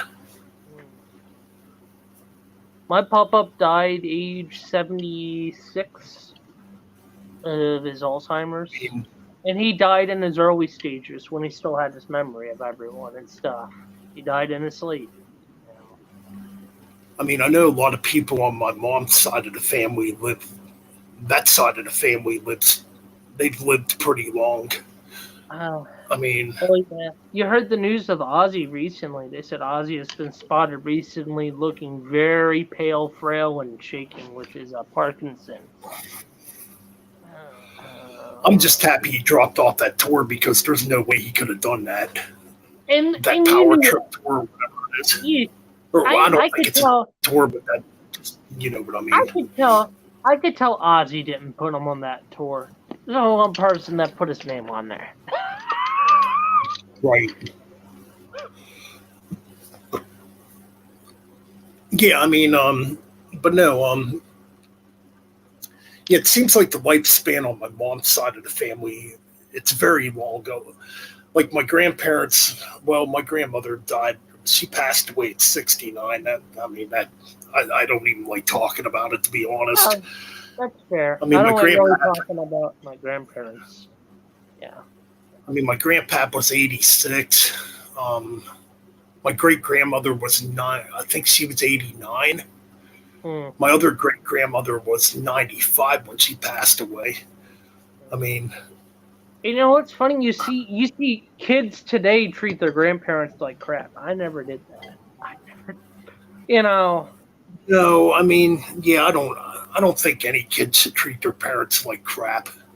Well, their parents like crap. That's one thing. Treat your grandparents. Really? I agree there, Nick. I mean, yeah, YouTube does make you feel young. Yeah.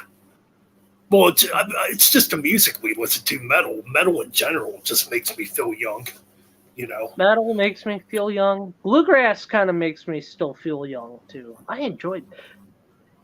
Yeah, it's like when I'm up there this afternoon at that, up there at Screamfest, I started getting into like some serious headbanging for the first time in a while, man. I was up there just banging my head. Well, you know what you do, Ben? This would be a good time this fall before the weather gets cold, during the cool months of fall before it gets colder. See if you can find other open venues to go to and headbang. Oh, totally. Well, I know Megadeth's coming back here again this year in September. Well, they're not going to be. They're not going to be playing at the Hershey Arena, though. They're going to be playing at the Hollywood Casino, which isn't. It's not that far away. I know what you're talking about. Yeah, it's only like 10. I think it's only like 10 minutes away from Hershey Park. Ben, I was gonna make the joke: blackjack, hookers, and Megadeth.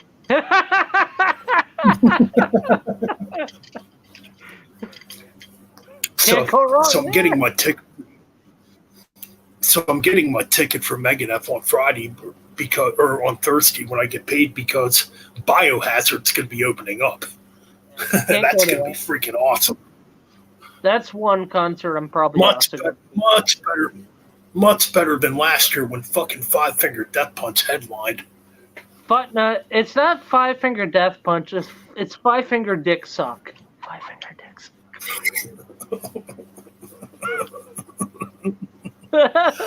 Yep.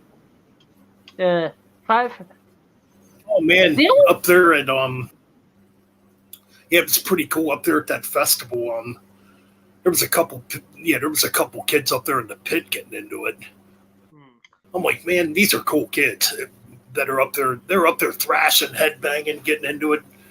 I'm like, yeah, man, this is what the next generation should be, a bunch of metalheads. Yeah. A bunch of metalheads, not a bunch of bumbling idiots. Right. Yeah. And So I don't want to say parents something. out there, don't let your kids listen to mumble rap. Don't let your kids listen to mumble rap. But if they want to listen to good rap music, listen to the 90s stuff and a lot of that hip hop. That's good stuff. Exactly. That's the good stuff. Yeah, man, I'm definitely looking forward to seeing Biohazard. It's gonna be awesome. Yeah. So what are some Biohazard deep cuts you want to hear live? That you play them? Oh man. Well, I mean, pretty much everything they have is pretty much a deep cut, because they never really had hits. Yeah. Like Urban Discipline was a killer album. Oh man, I got to go back and listen to their albums again. Okay, but another question. Yeah. Your band Holocaust is let's just say your band Holocaust is headlining Hershey Park Stadium. You can pick one death metal band to play live with you, one legendary thrash band, and one power metal band.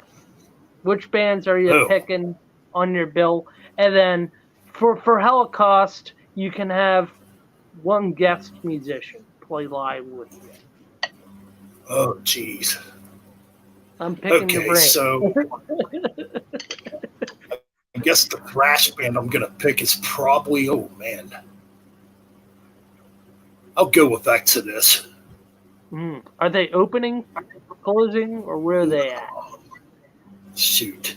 So I guess if I'm the headliner, I guess Exodus would be in the. Oh man, then you got Overkill and Death Angel too, and all those bands. Fuck. You know what? No, I'm gonna go with Overkill instead. So Overkill would be like second. I guess the opening band would be, you said power metal. Power metal and death, and then death metal. Power metal and a death metal band. Oh. Fuck So I it, guess. Fatal, you could use your friend's band, Fatal Aggression, to open it out, just to get people's. Well, yeah. Uh, Yeah, there we go. Fatal Aggression, I guess, would be my opening act. Local band. Mm-hmm. Boy, a death metal band. Holy shit, there's so many good death metal bands. Fuck.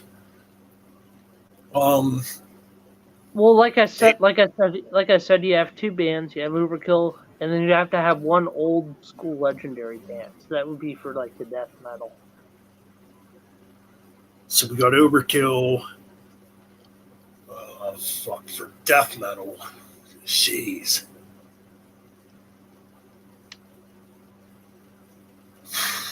Fuck. Yeah, this is fucking hard when it comes to death metal. Nick gave you an idea. I'd say probably Immolation or maybe Incantation. One of them bands, I guess. Venom? Well, Venom's more like black metal. Well, I don't even consider Venom black metal. Venom's just like raw. I don't know what the fuck you call Venom. Proto thrash. You could have went the Cannibal Corpse route, not Corpse. Right. I mean, that's a tough one. Anyways. You know what my headliner would be for you, Ben? For power metal, I would go with Halloween. Okay. Halloween opens it out. Halloween's the opener. Halloween, thrash. We're going thrash. We're gonna go with Slayer. Slayer. Huh. For death metal, let me look it up. Of course, John's gonna say Castro Fate. Of course, Castro Fate's good though. Yeah. Let me look it up. Of course, you're the closing act, Ben. You're the main event. Band's the main event.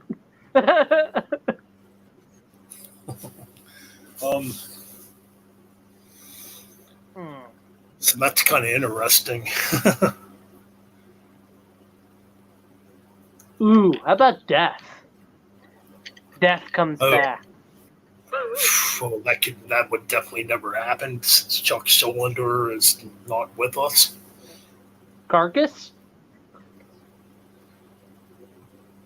Man, I can't wait till that new Incantation comes out. Should be coming out soon. All right, Ben, I'm just going to give you a list of bands. Just say either yes or no if you want them on your bill. Carcass. Carcass would be cool. Deicide. I mean, there's a lot of good death metal bands. Vader. Even some of the Creator. Well, I'd say Creator's worth. Not Creator. Ben, I didn't say Creator. I went back to '83 with Vader. Vader. Oh yes, fucking Vader rules, man. Bloodbath. Bloodbath's damn good. I'm gonna send Nick a link. Sure. Mystery Index. Ooh, Dying Fetus. There you go. Dying Fetus. I think Dying Fetus is working on a new album. There was a band in '97 called Incision. I've heard that name before.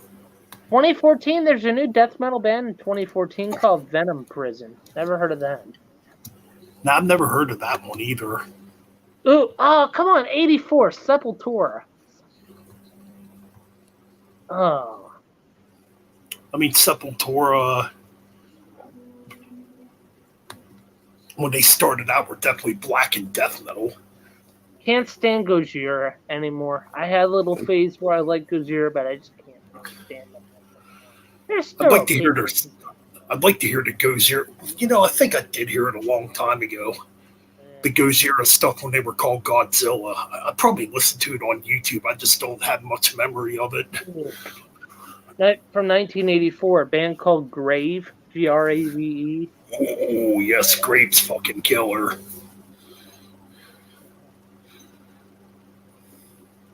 Yeah, Grape's good. Mm. Then you got Demolish. Oh man, there's a lot of good death metal bands. I've been really starting to get back into death metal more lately. There's a band, yeah. The Dude, last undo few that. months. Beheaded, so Beheaded's cool.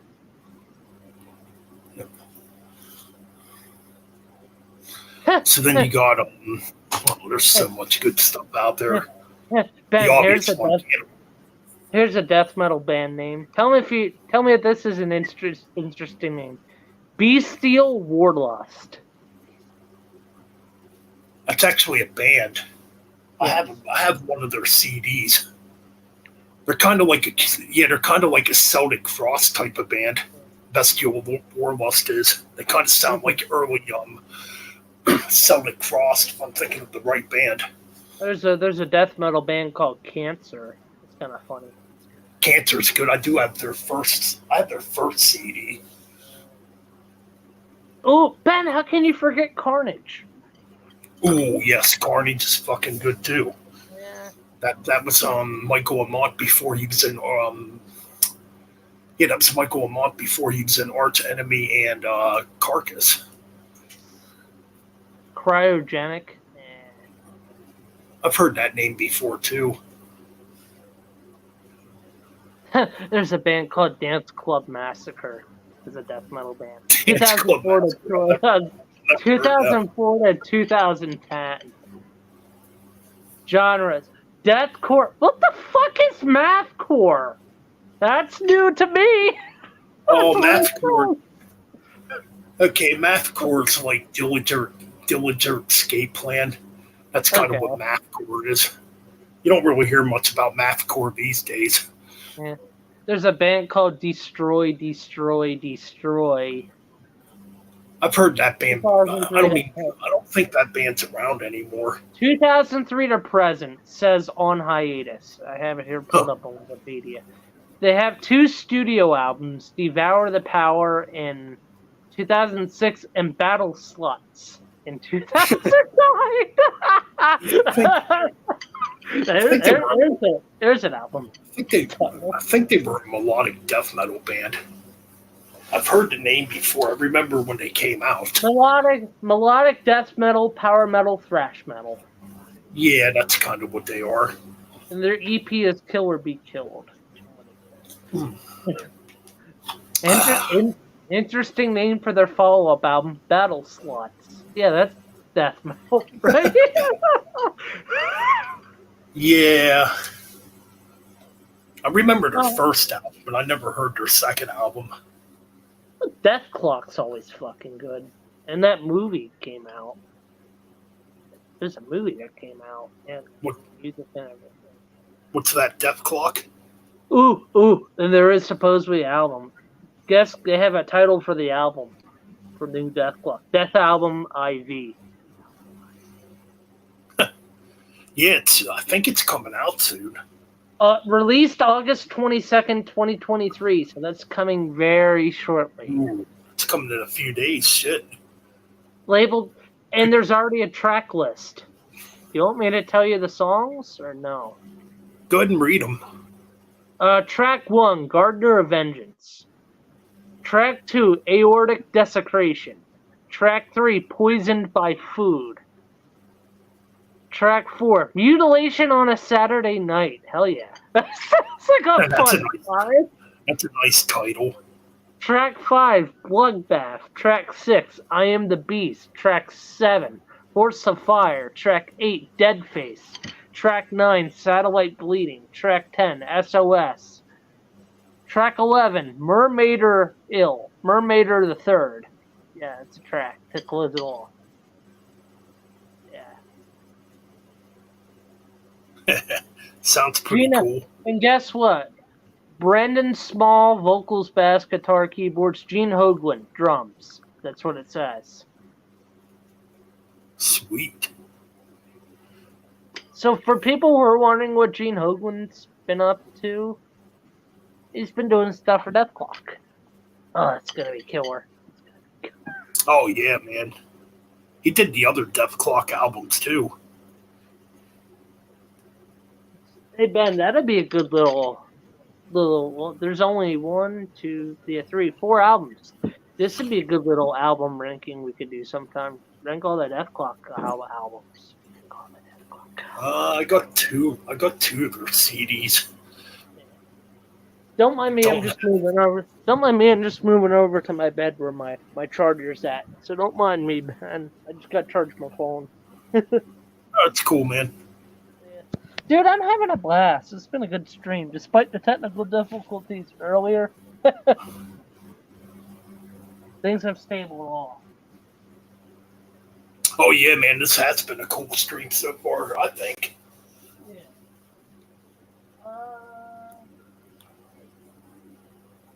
Karen, welcome to the stream.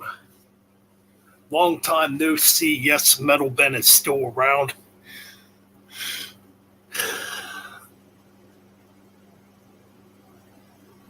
Just been kind of living low lately. Yo, what was that hair metal joke I made in the chat earlier? Was it something about lipstick? What's up, guys? What's up, Nick? Oh, It's been a while. not too much. Yeah, Yeah, not too much, man. not too much. Yeah, we've just been doing our thing. And just figured I'd do a little stream. Hey, why not? I mean, shit, I've been perpetually busy here. So, The release schedule is nuts. Yeah, Incantations next week, by the way. Funny, you're drinking Diet Coke. Guess what I'm drinking? oh, you're drinking black I live by the caffeine. I'm just here. Dude, Ben, I'm gonna, I'll send you a picture of the beer I had at the baseball game. Hold on a second. Is that the one you showed on Facebook? Yes. Dude, it was. What kind of beer was that?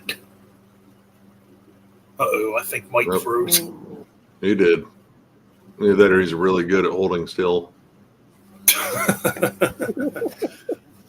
Yeah, I was going to say, man, there's a lot of stuff coming out here in the next couple of months. Dude, let's see. New Cannibal Corpse, Yes. new Dying Fetus, new Cryptopsy, new Baroness. Marduk.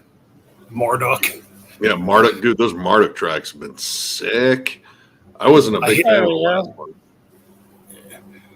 Yeah, I did hear the one new track. I did hear the one new track they put out. I thought it was really good. Yeah. They got two Sometimes now. I'll I send you a haven't checked out the because they had one that leaked, but the quality wasn't good for the second one. But they put out a video recently, so I'm gonna check that out eventually. Right. So, Ben, what was the parking like for your venue? Free. I didn't have to pay for my parking. Oh, that's fine. Yep. That's always Wasn't really that crowded either. I mean, there So you might have said- been. I don't know. There might have been 150, 200 people there. That's yeah, not that's bad. still a good fucking turnout. Yep. I mean, it's fun though. I mean, Yeah. that Yeah.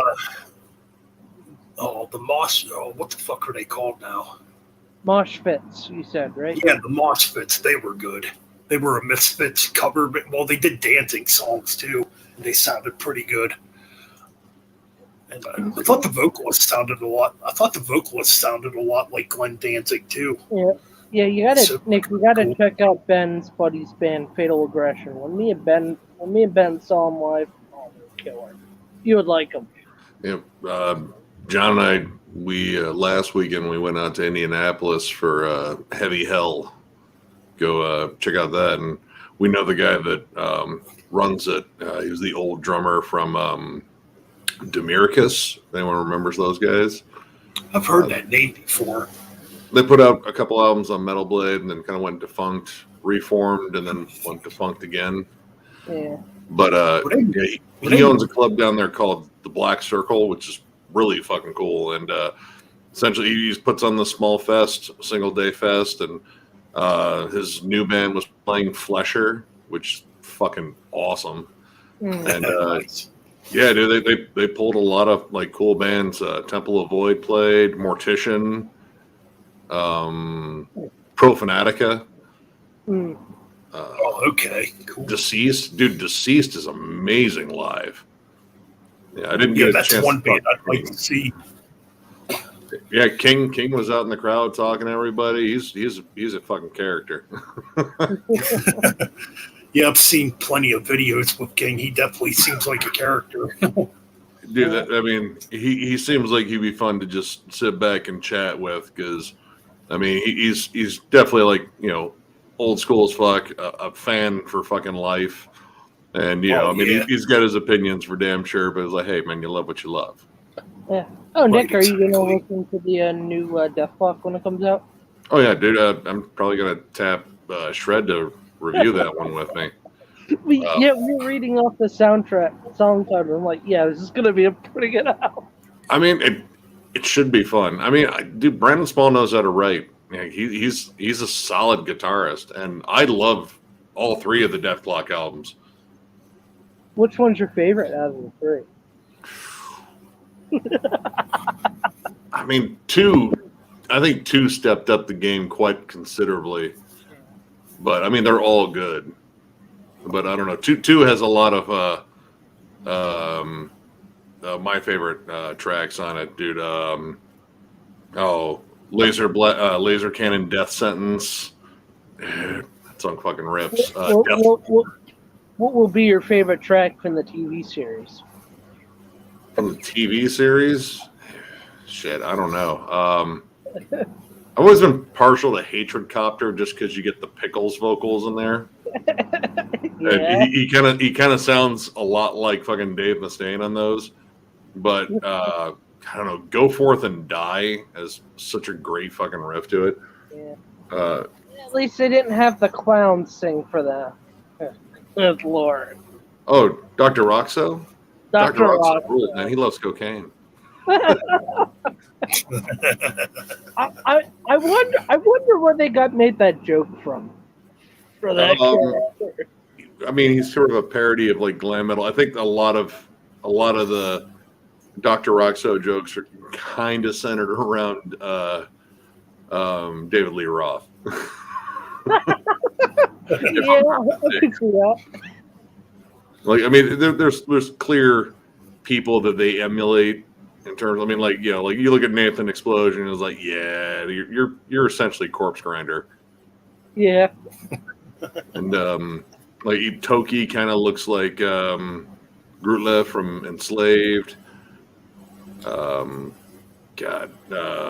Pickles. I mean, the Skullet, you know, fucking dreads. I mean, I'm pretty sure Devin Townsend might have been the model for that one. Yeah. Oh, yeah. Why did I always think the drummer the guy who was on drums in the TV show with the weird ass mustache? Wait, what was it? I don't know. Because I mean, live they hit what, and I'm reasonably sure. I'm not entirely sure, but I'm reasonably sure Gene Hoglan's probably going to be back on drums at least for. He is on drums. The new album. Yeah. The only time I ever saw Deathclock live, he was on drums, and dude, Yeah. fucking beast. Yeah. That was a wild bill too. It was a co-headlining tour between Deathclock and Mastodon. Mastodon they were playing All Crack the Sky and then some select songs, and then in support they had High on Fire and Converge. That's a pretty fucking wild lineup with a lot of different bands. Oh, yeah, definitely. Uh, Man, I still have yet to see Gene Hoglan live. I don't think I've ever seen him live, not that I can think of. I'll do drums in so many fucking bands. Right, Um, right. I'm just sitting here trying to think if I actually. Scrapping I'm just thinking if I actually might have seen him live. I can't really think right now. Like, Deathclock might have been it for me. not never. I've never seen Death Clock either. That's another one I need to see. They're fun. Yeah, yeah, and Ben, I think you were telling me you wish you would have went to that Overkill Metallica show in Jersey where Oh, Overkill yeah. played in the parking lot in front of everyone. I wish I could have went to that. I mean, I can imagine tickets weren't cheap for that MetLife show. And of course, getting out of there probably would have took about 2 or 3 hours. I mean, with like almost 90,000 people. Well, here's the that, thing. I'm pretty Here's sure the it's thing. My uncle and my cousin were originally going to take me to that. They dropped Yeah. they canceled their tickets because the day they ordered their tickets, Metallica jacked the price up. Huh. So they said, "Fuck it," you know. Was it Metallica or was it Ticketmaster? Ticketmaster It could have had the ticket. Ticketmaster had the tickets at like $80-$90. Because Ticketmaster's notoriously shady. Anything that goes through Live Nation, period. Like, I mean, I rarely see Live Nation shows. I mostly hit club shows these days. And if it's a bigger show, it's generally go through Eventbrite, which that's for all the festivals and shit. Right. Yeah. Hey Ben, you said earlier in the stream you had issue with Google Maps. Took you somewhere you didn't want to go. Oh, yes. Yes, so I put Google Map on to get to this venue because I didn't know where it was. I mean, I'd been to Pottsville before, but I didn't know where this place was. And it took me to the wrong place. Here it took me on some backcountry road. I'm like, this can't be right. So I turned around and put myself back on the highway, and I restarted my Google Map, and it eventually took me to the right location. It's just weird. Next thing you know, if you went up that country road, you could have seen Barnes stumbling along somehow. Well, no, it was weird because this country road turned into a dirt road, and I'm like, this definitely ain't right. Oh, It's weird. oh. That's no. I'm like, what if some hillbilly comes out and shoots me or something? You know what I mean? Trespass on my dirt road. I'm just listening to Google Map. Yeah. But Oh, no, you it's see- weird though. Then you see hillbillies, the dirt road goes away, and it's just dead trees, and the grass looks weird, and then you just see skulls start popping up everywhere. Pennsylvania Chainsaw Massacre. Yeah. Yeah, our next big adventure, we're doing that full terror assault down in southeastern Illinois. Yeah. 7 hours in the fucking car. Well, I might be able to trim it down to 6. But yeah, it's out in the middle of nowhere. And yeah, I mean, even driving through Indiana, man, it's not the most comforting state. Like every other billboard is hell is real, blah, blah, blah. And like, oh God. Oh, shit. Also, Ben, I want to just shout out J-Dub real quick. I'm sorry for your situation in Canada, brother, for losing your house. Ooh, that's not good. Yeah. He had to, leave his house. Wildfires? Yeah, Western Canadian wildfires. Yeah. I just wanted to give him a shout out and hope he's okay. Yeah, dude. A lot of wildfires, dude. I saw the footage of the one Dude. that hit Dude. Hawaii. Dude, that was crazy. I did not know about that, until recently. Holy shit, Maui got burned. Oh yeah, I mean, there's a lot of shit. I mean, I guess bad infrastructure. They didn't trim the trees around the telephone wires, and when they came down during that hurricane, like hurricane force winds, they set a spark, and it just went, and the winds just ripped it right through those towns. Yeah, it was pretty awful. I guess one of the big issues there was non-native vegetation, as in people were planting a lot of plants around, the buildings and such that were not native to the island, and they're not able to adjust to the climate there, and they don't fare well. That means they get dried up and they die, and that's just tinder. So, like I said, humans are stupid, Nick. they didn't plan for that one. I mean, there's a lot of factors in there, because I was reading over it. I was like, man, how did this get so fucking bad? Yeah. And I guess like the city was lax about trimming branches around the power lines. And I mean, if you live in any area that has a lot of trees and shit, you have to have that shit trimmed and like get them off the power lines, because one spark. Yeah. Only like smoking. Only you can prevent. Wow. Only you can prevent it. I mean, it didn't help that it was like, again, during like hurricane force winds. So I mean, the winds were just able to push that fire super quick. Right. Yeah. When Mother Nature's ticked off, you just stay out of her way. Stay out of her way. Don't get in the middle of when she's angry, because you'll get fucked Sometimes over. you don't have a choice. Like, I mean, like I said, we had a tornado hit here. Actually, a couple of them. Dude, we had some nasty storms recently here in PA. Dude, there's been a lot of nasty weather rolling through. We're apparently going to get a fucking heat wave here. Like they said, it's like, get ready for like 100-degree heat index. And I was like, oh, fuck, going outside. Oh. Did they say for how long? Looks like most of the week. I'm actually going to check. Yeah,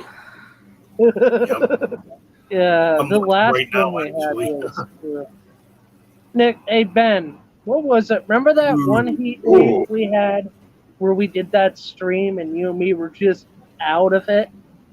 Oh yeah, that was last summer. Yeah, it was freaking hot that day, man. Tomorrow's going to be 91, or technically today now since it's midnight. But yeah, tomorrow's going to be 91. And this is 88, 85, 86, 97 on Thursday. Ooh. Ouch. And then What it's is it supposed to back feel down like? in the 70s. Hot one. God. See, tomorrow is one of the shows that Miller booked down in Bowling Green, Ohio, college town. They got a club there that wanted to bring some metal bands, and we got them in touch with some. And it's gonna be fucking hotter than hell. Oh, hey Ben, my uncle, my aunt and uncle gave me a big snack haul. I'm just gonna share one of the snacks I got. You ever had Funny Bones before? Funny Bones? No, not that I can remember. It looks Peanut like a butter, peanut butter, cake roll. peanut butter cream filled devil chocolate fruit cake. Hell yeah! Interesting. Ultimate Twinkie.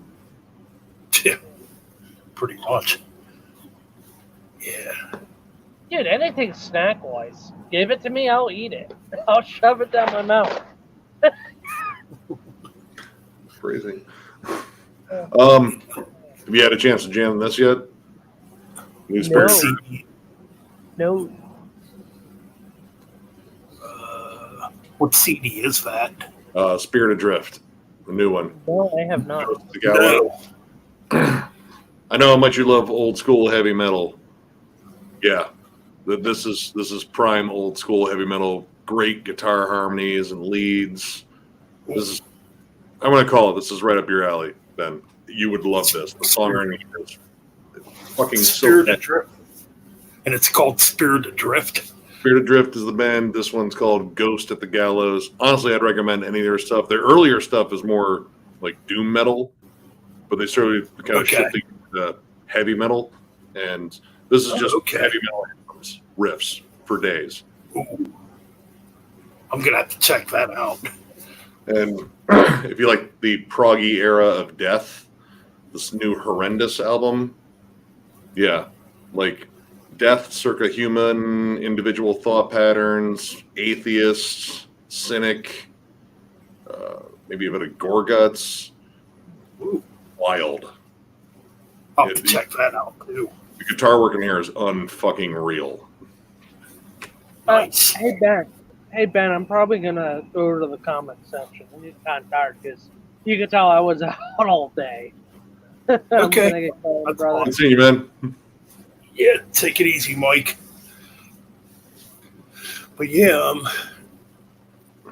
it seems like there's been a really good resurgence in death metal over the last, I'd say, the last couple years. Oh yeah, I mean, old bands coming out with new stuff as well as just new bands. This band had been quiet for the last 5 years. Horrendous.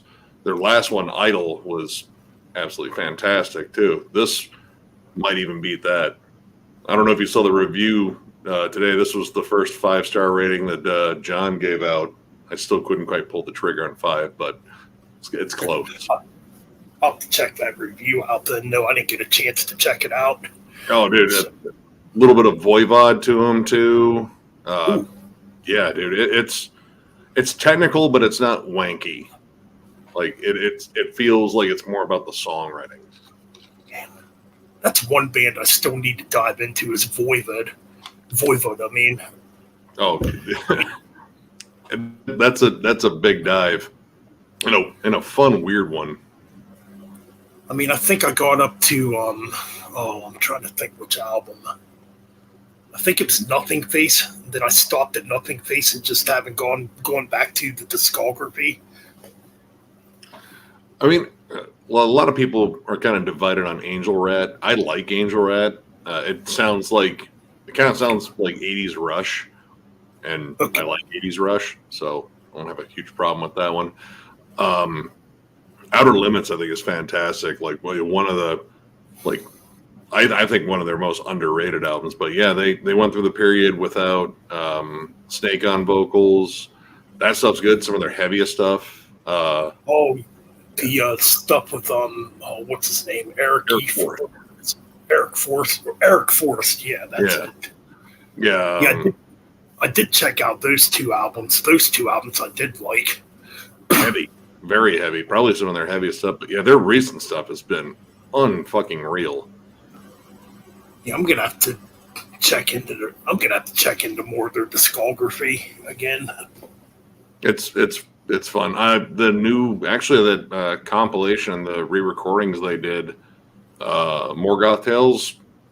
Yeah, That I thought that was solid. Generally, I don't like re-recordings, and so far there's been a couple of re-recordings this year. It's like, man, these are fucking good, oh yeah, especially those new Caballeros. dude. They sound so good. Oh my god, I like They're- Ugh. just all that energy. I can't wait to see that. I can't wait to see him play them live when I go see him. Are you doing that tour with Exhumed and Insight? Yep. Yeah, it's coming around here in September. Have you ever seen Exhumed live? No, it'll be the first time. I can't wait. Dude, get ready for some fucking fun. Like, they put on a fucking show. Matt Harvey is like one of my favorite people in metal. Man, I can't wait. I need to get me some Exhumed CDs too. I have nothing of theirs. I've been meaning to get some of their CDs, and I just got caught up in other stuff.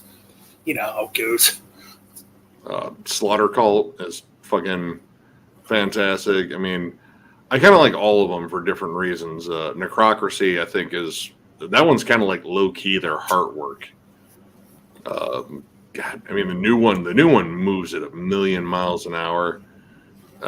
They're just fucking fun. They're just, that is, in terms of carcass worship bands, I think they're the ones that do it the best, and they put their own spin on it. Right. Yeah, I'm definitely gonna have to pick up some of their CDs. But It's definitely worth yeah, it. I can't wait to see it though. But now I really like the re-recordings of Bestial Devastation and Morbid Visions. Like, I think I like the Bestial Devastation one a little more. In terms of the production, yeah, I mean, the songs, I think, well, there's more songs on Morbid Visions because it's the full length, but Industrial Devastation. I think there's a little bit more crunch on that one versus Right. Morbid, but I mean, they're both like just so high octane, and they just took everything they were doing. They kind of, the drums weren't necessarily in time. The tuning of the guitars was just a little bit off and shit. In the originals, they tightened everything up and somehow added even more rage to it. Yeah. I mean, yeah, that's the one thing I noticed when I was listening to him. Freaking Max just sounds like he wants to rip your freaking head off when I'm listening to it. And Arthur Risk, like he and Max have got a thing going, like ever since, God, I want to say it was Go Ahead and Die, I think is where they hooked up in terms of like a producer and such. And yeah, Max has been going to Arthur Risk ever since. Like now there's something he captures. I mean, that's the dude that did Power Trip. Okay, yeah. Yep. It's good stuff, I mean. So yeah, it definitely makes me look forward to a new full length of whatever Max does next. I think Go Ahead and Die or working on something new, I believe. I don't know, Max has been like busier than hell, like the Cavalera thing, touring all over the place. Yeah, we had Soulfly last year. And Go Ahead and Die. I don't think it was this. Was that the same year, or was that 2022 and 2021? Fuck. Was that 2020? I think it was 2021. I think it was 2021. Yeah. So all right. Well, I mean, so like back-to-back years with an album and such. I don't think he toured with Go Ahead and Die just because I think all of them had like separate projects they were working on. Right. Yeah, I do like that Go Ahead and Die though. In fact, I think you were the one that got me turned on to that. I heard a couple of tracks and I was like, man, this sounds like old heavy. Like this is Max playing like kind of the shit that influenced him. Right. Yeah, it's really good. But yeah, he's seen those. Oh, go ahead. no, I was just gonna say yes. So I'm definitely looking forward to another album from Go Ahead and Die. Man, I'm looking forward to this new Incantation. The songs have been grimy. I don't know. They sound dirtier this time. Yeah, I like them too. That's another one I'm gonna have to pick up when it comes out. Man, it just makes me laugh kind of because there's so much stuff coming out and it just gets harder and harder to keep track of it all. Yeah. But I guess that's the beauty of metal, though.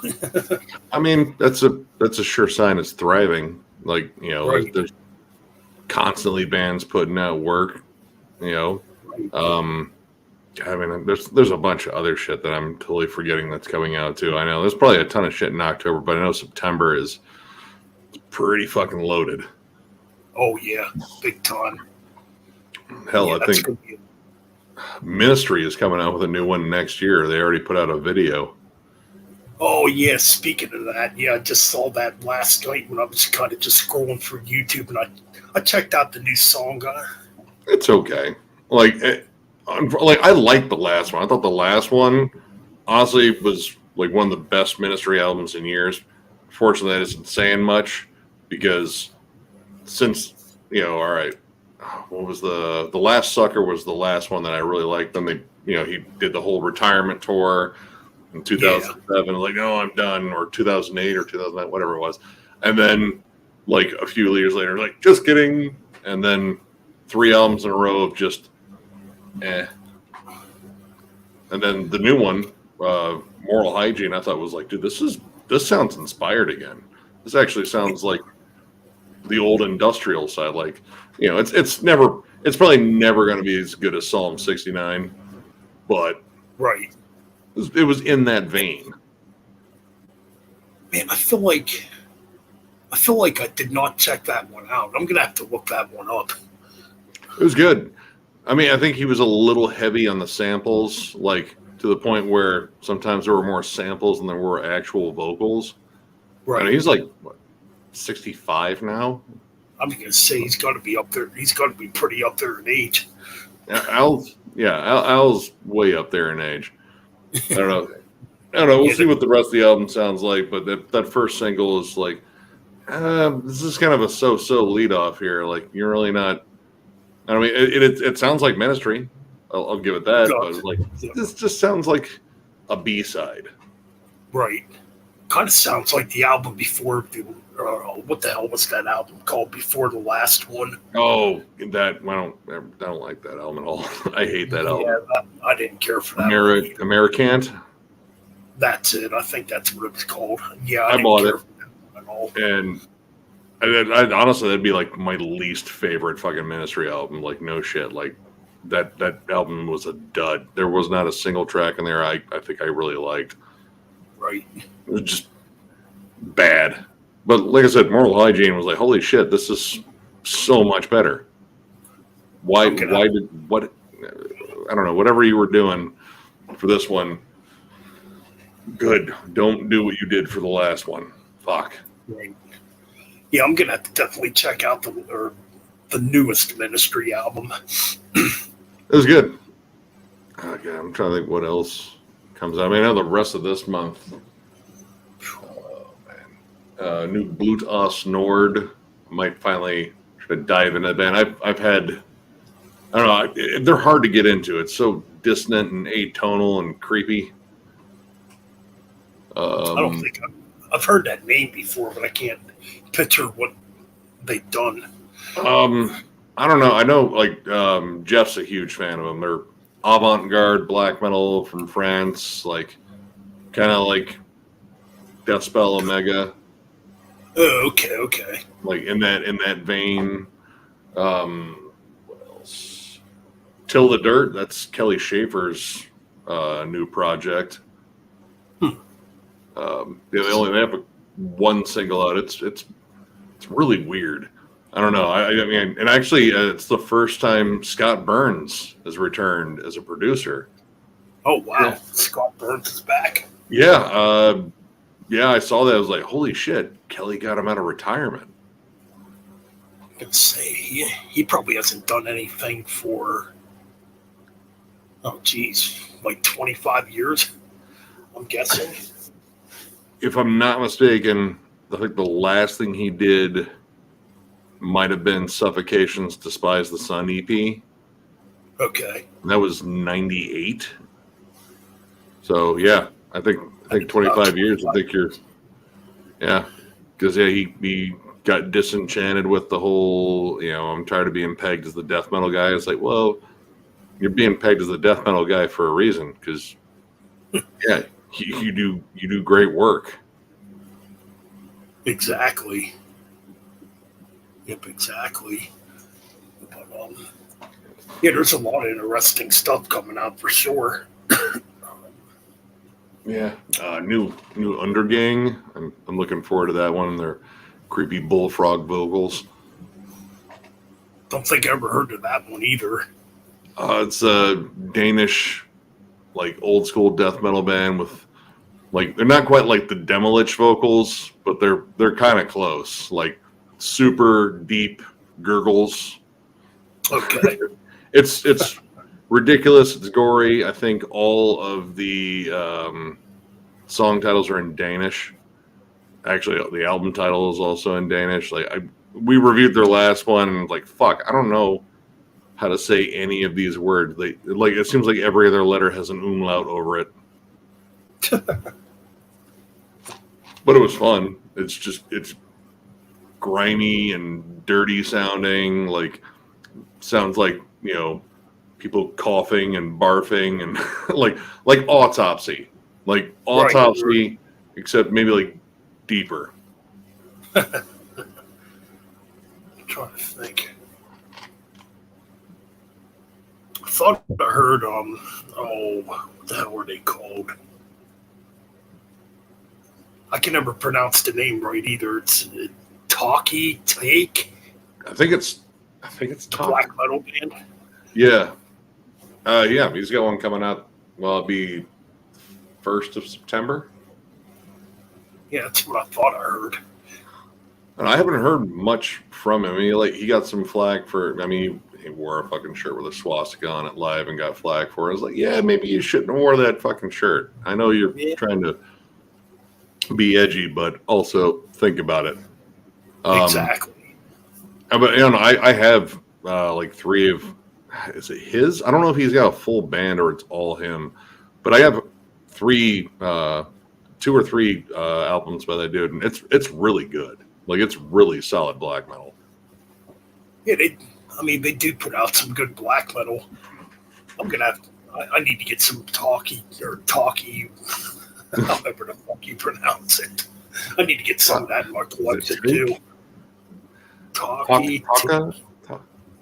It's something weird. Yeah, no, I got 3 of their albums. God. And I can't say any of these fucking words. Jesus. There was another black metal. There was another Norwegian black metal band that put out an album too. Oh, and I'm gonna probably mess up pronouncing this one too. Tajuder. Oh, Shooter. Shooter. That's it. Yeah, I had to look up how to pronounce that one years ago because I was like, to shoot. No, that can't be it. But yeah, it's pronounced Shooter, and Shooter. Okay. Their new album's awesome. Yeah, I thought it was. Check that out. I like everything that I own by them. I started with Northern Desert Hell, which is fucking awesome. Like, it's very riffy, fast, evil black metal, and generally that's the kind of shit that I lean on. Like, yeah, this is what I dig. I'll have to check that out. It seems like there's been some more black metal coming out this year too, compared to last year at least. Yeah, last year was a little quiet in the black metal front. I think even Wolves in the Throne Room have a new EP coming out, which I loved their last album. I think that one might be my favorite from Wolves in the Throne Room. Yeah, that's another one I'm not overly familiar. I've heard the name before, but I'm not like overly familiar with them. I'm not like the biggest fan of their earlier stuff. Like, it's very atmospheric. Like, they do that Cascadian style black metal where it's nature sounds and lush synths and just atmospheric tremolos and all that stuff. But their last couple kind of shifted it around, and it started to become like a little bit more dynamic in terms of the songwriting. And the last one was fucking fantastic. Like, very powerful, like anthemic songs. Yeah. It seemed like the new Immortal album I didn't even get yet. I mean, I guess for that one, I pretty much know what I'm going to get with it.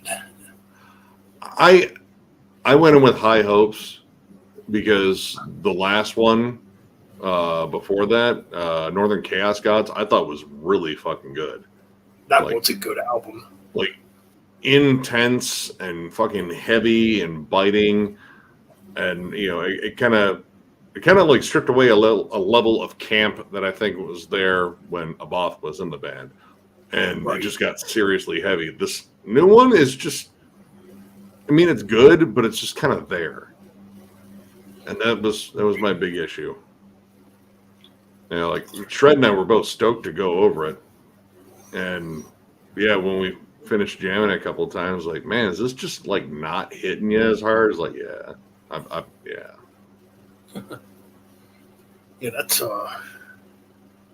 that's one I still haven't listened. I mean, I heard this. I heard the singles that came out, but I didn't hear the whole album yet. I mean, still jam it, still give it a whirl. I mean, I know there were some people that says like, no, this is. I mean, there's always someone's like, no, this is their best album yet. It's like, no, I don't agree.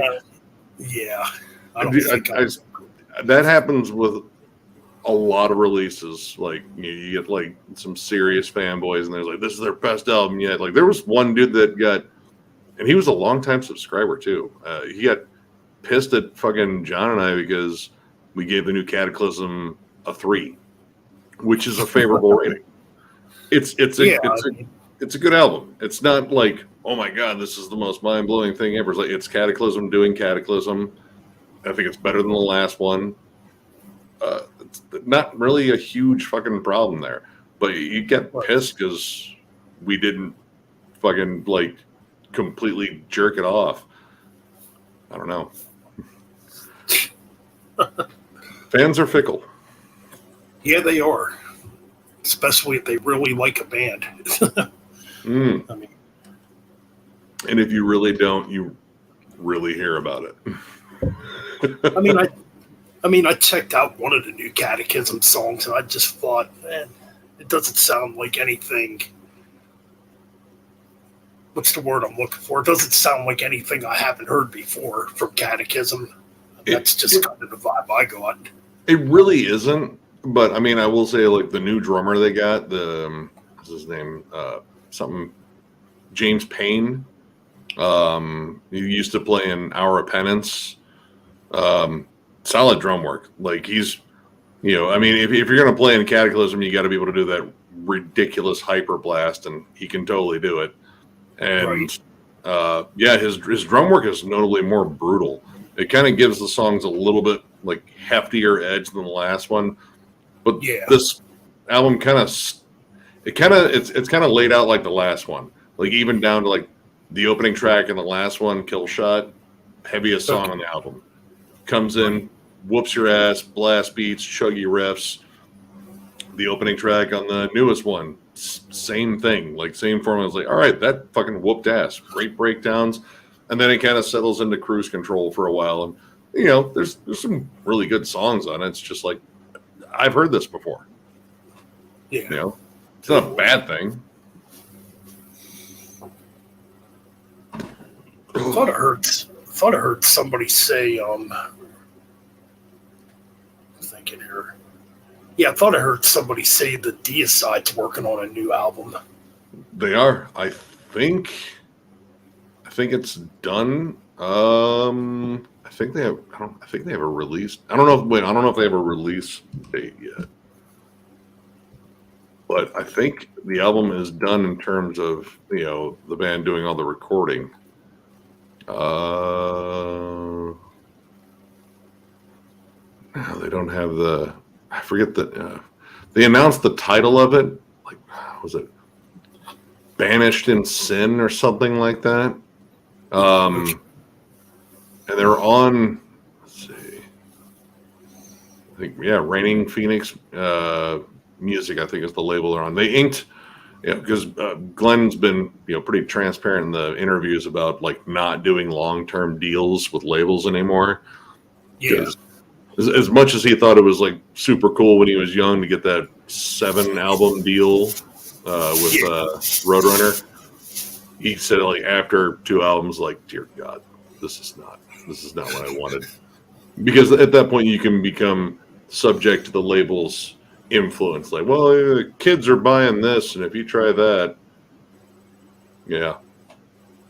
So, yeah, 1 album on this label, and then they'll move on to the next one.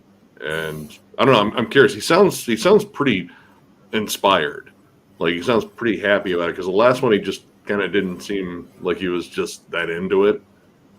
Now they got a new guitarist in there. Oh, do they? Yeah, he's got what's his damn name? He's relatively young. He's let's see, Taylor Nordberg. He plays in Inhuman Condition, and he also plays in The Absence. Oh, okay. So he's got some chops. I've heard Inhuman Condition somewhere before. It's well, that's the band that they were in Massacre, and then Cam Lee pulled a Cam Lee and fired everybody. Oh, okay. So yeah, it's Terry Butler, and then the drummer's the singer, and he's also from The Absence too. He also drums in Venom Inc. And then Taylor Nordberg, and they formed Inhuman Condition. They even, if you look at their logo, it's the old Massacre logo. Yeah, they've been doing. They've put out 2 albums so far, and the EP they dropped this year was pretty fun. They do a banging cover of Blue Oyster Cult's Godzilla. They kind of thrash it up. Oh, that'd be interesting. I'm gonna have to look that up. Oh, there's a gloriously stupid video that they shot. It's fucking awesome. Stop motion stuffed animal. Yeah, like it's ridiculously dumb, but like it's fucking awesome. I love it. Nice. Great. Now, I was just thinking back to when Deicide was on Roadrunner Records and they put out those 2 bad albums. Oh, In Torment in Hell and Incinerate Him. Oh, those albums were terrible. Oh, dude. The best thing about In Torment in Hell was the little audio snippets of fucking Glenn calling into that fucking preacher and tormenting him. Yeah, that part On was the kind phone. of funny. Actually, that's probably the only track on that album I actually like. Thinking back on it. Is that is it Bible Basher on that one? Or is that on Incinerate Him? God, I can't remember. I think it might be on Incinerate Him. No, I think it's on Incinerate Him, my bad. Yep. And Glenn basically said he put those out just to get off that label Yep. at the time. Contractually obligated. I mean, I own them both. I think I have them burned on CD somewhere. I don't actually have physical copies of them. But now I remember the first time I listened to In Torment in Hell in its entirety. I'm like, what is this? It was so bad. I mean, I think it's oh, go ahead. Oh, I'm sorry. Go ahead, Nick. Oh no, I was gonna say like when people bring up the term contractually obligated albums, like that's one of the first ones I think of. I forget which track it is on there. I think it's like track 3 on that album where Glenn Benton's doing something really goofy with the vocals in it. He's doing like a huh, huh. It's in that track. Vengeance Will Be Mine. That might be it. I don't know. It's been so long since because I mean I've listened to it.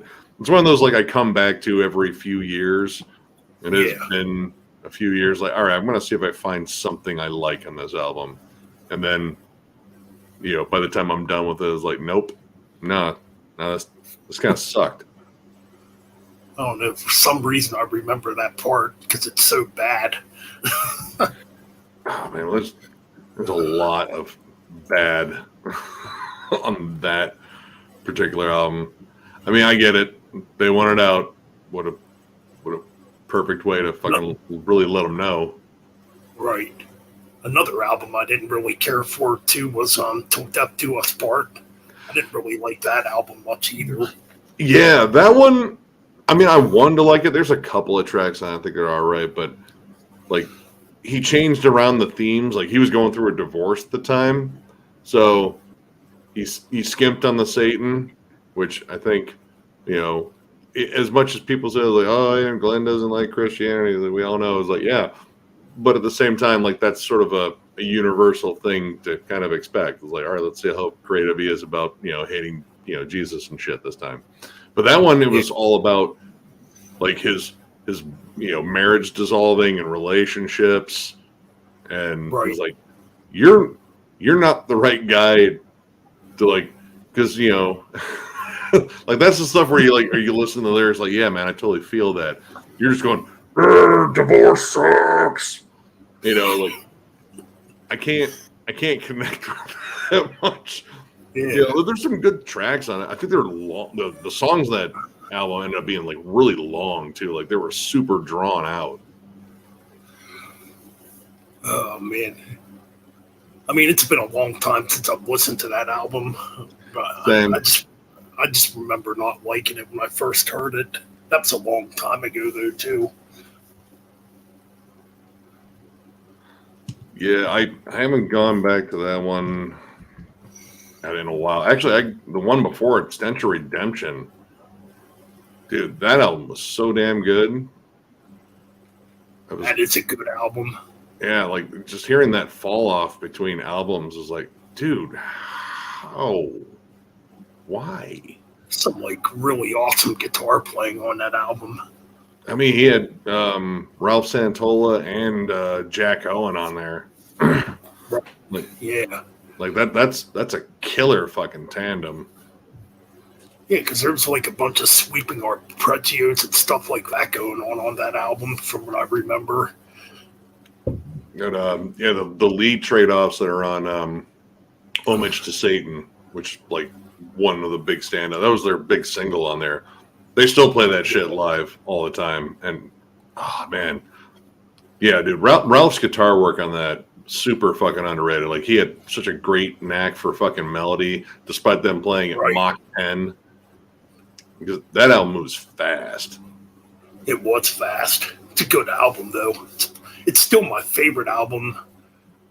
I'd say it's still my favorite album after the Hoffman Brothers, you know. I would probably be in that camp as well. I mean, man, those first three especially. Oh yeah. Like in terms of like thrashy death metal, like those are exactly what I think of. That Invader. Well, here I'm making sure I get a pre-order in here. I think the first one I bought was Once Upon a Cross years and years ago. God, I forget I think the first one I got was Legion. And yeah, Legion's still might be my favorite. I don't know. It's between those first three.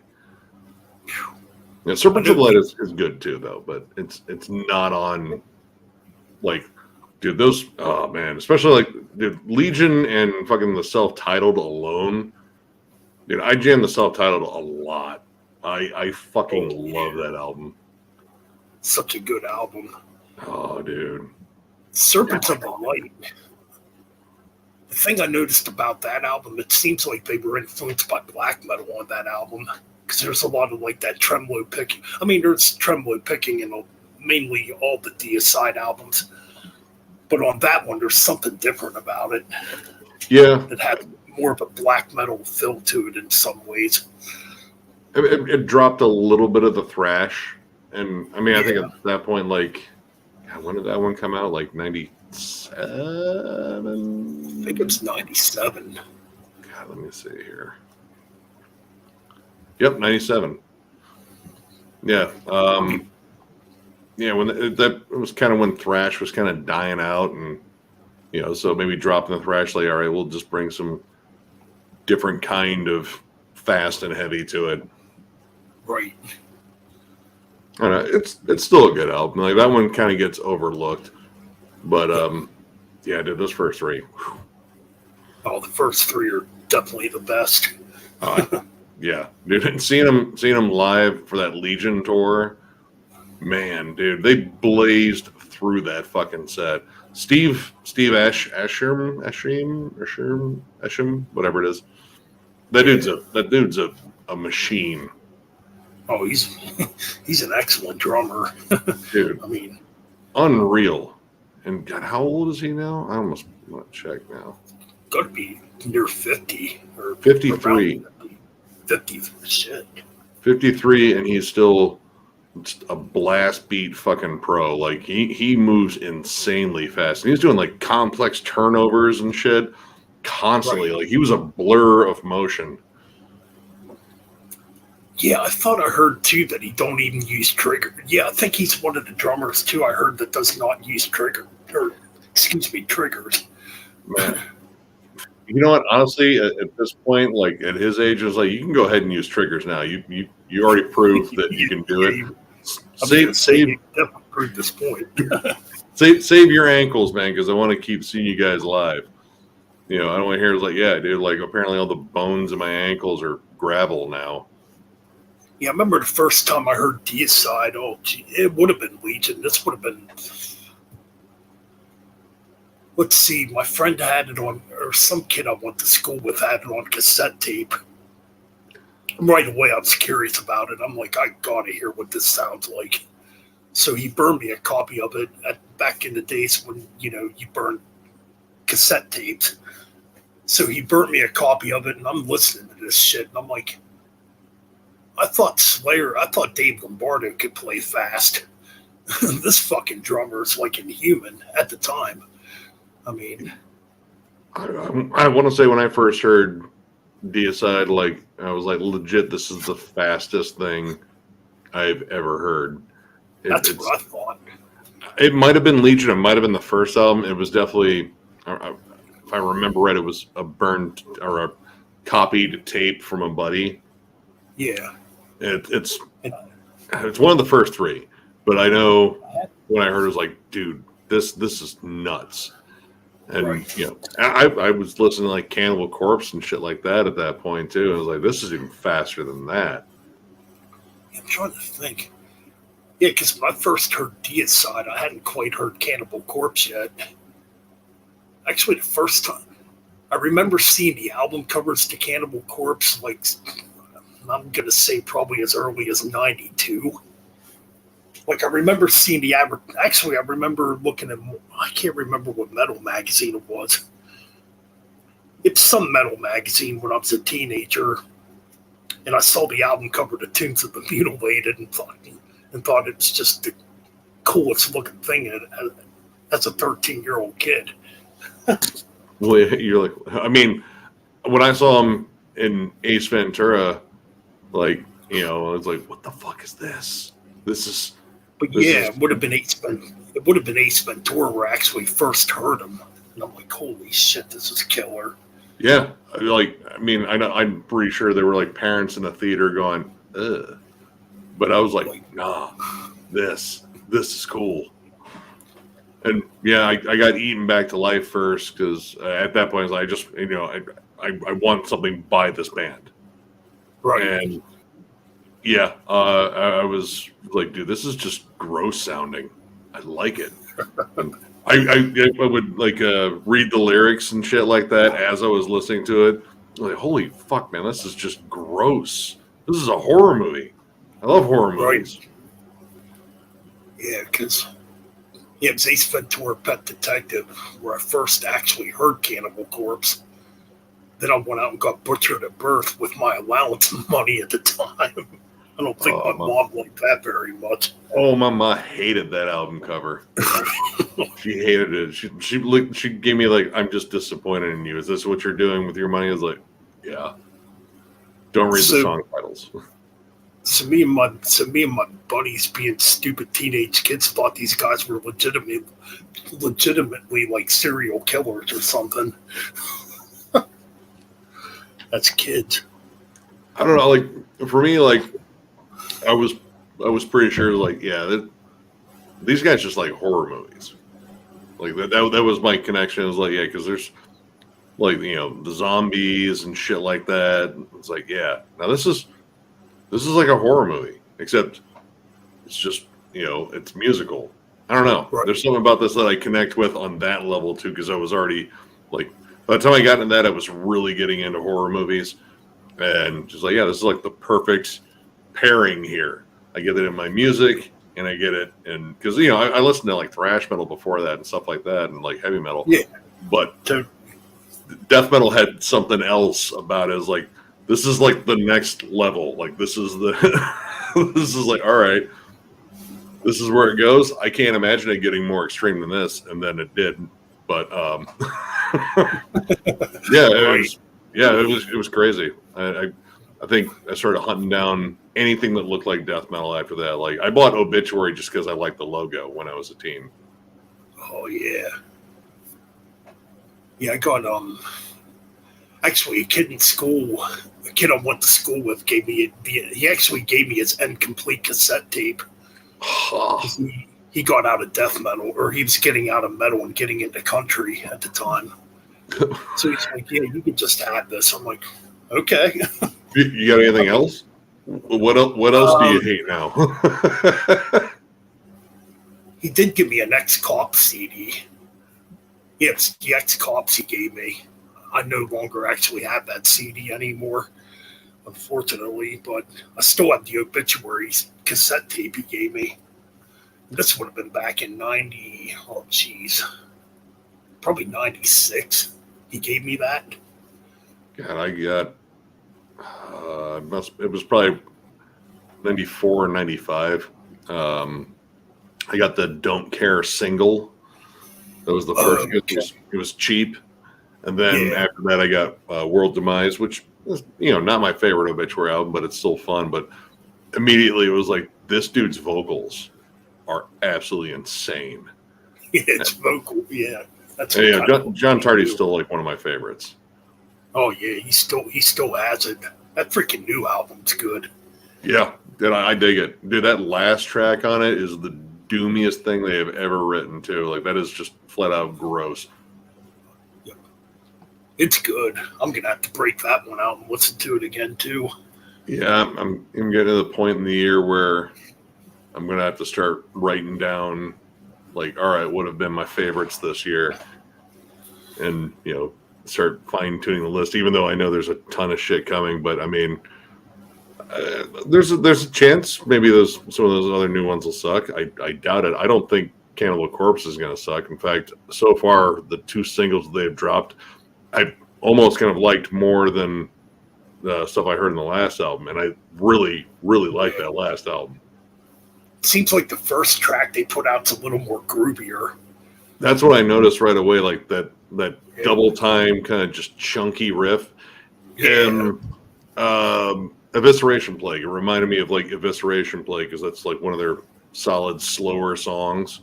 I was like, all right, I kind of want to hear more like that. Let's see what else they got. And the second single was like, all right, this is faster, but it's still got some good groovy sections. And dude, the lead trade-offs are crisper. Barrett and fucking Rutan, I think they got like a good tandem going. Oh yeah, definitely. I would agree. Yeah, I think they definitely work well with each other. So yeah, I mean they've had a long relationship with Rutan anyway, just because he's been doing a lot of the mixing for him, and he was the natural fit. Like this, I mean Pat. I think he's a member officially of X Order now, so that should be interesting when it comes out to the new one. Yeah. Yeah, speaking of X Order, they were just here a couple weeks ago. And I couldn't go because it was on a Monday night. It's X Order and Heathen.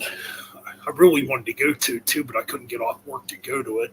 Wasn't Overkill on that one too? Well, or was it an off date? This was a different date. They had two dates in they actually had two dates in Pennsylvania, and they were both on days I had to work. Like the Overkill X Order, Overkill X Order and Heathen date. That was on a Thursday in it's somewhere up north in Pennsylvania. But the one that came on the Monday, my friend's band Fatal Aggression opened up for him, and it was only like a half hour away from where I lived at. And if I could have gone off work for it, I definitely would have gone to it. So I know Chris went to that one in Baltimore. Yeah. Oh, he got some great pictures, or Scully got some great pictures. I imagine it was probably Scully because I imagine Chris was banging his head like a maniac. But yeah, I think he knows some of the guys in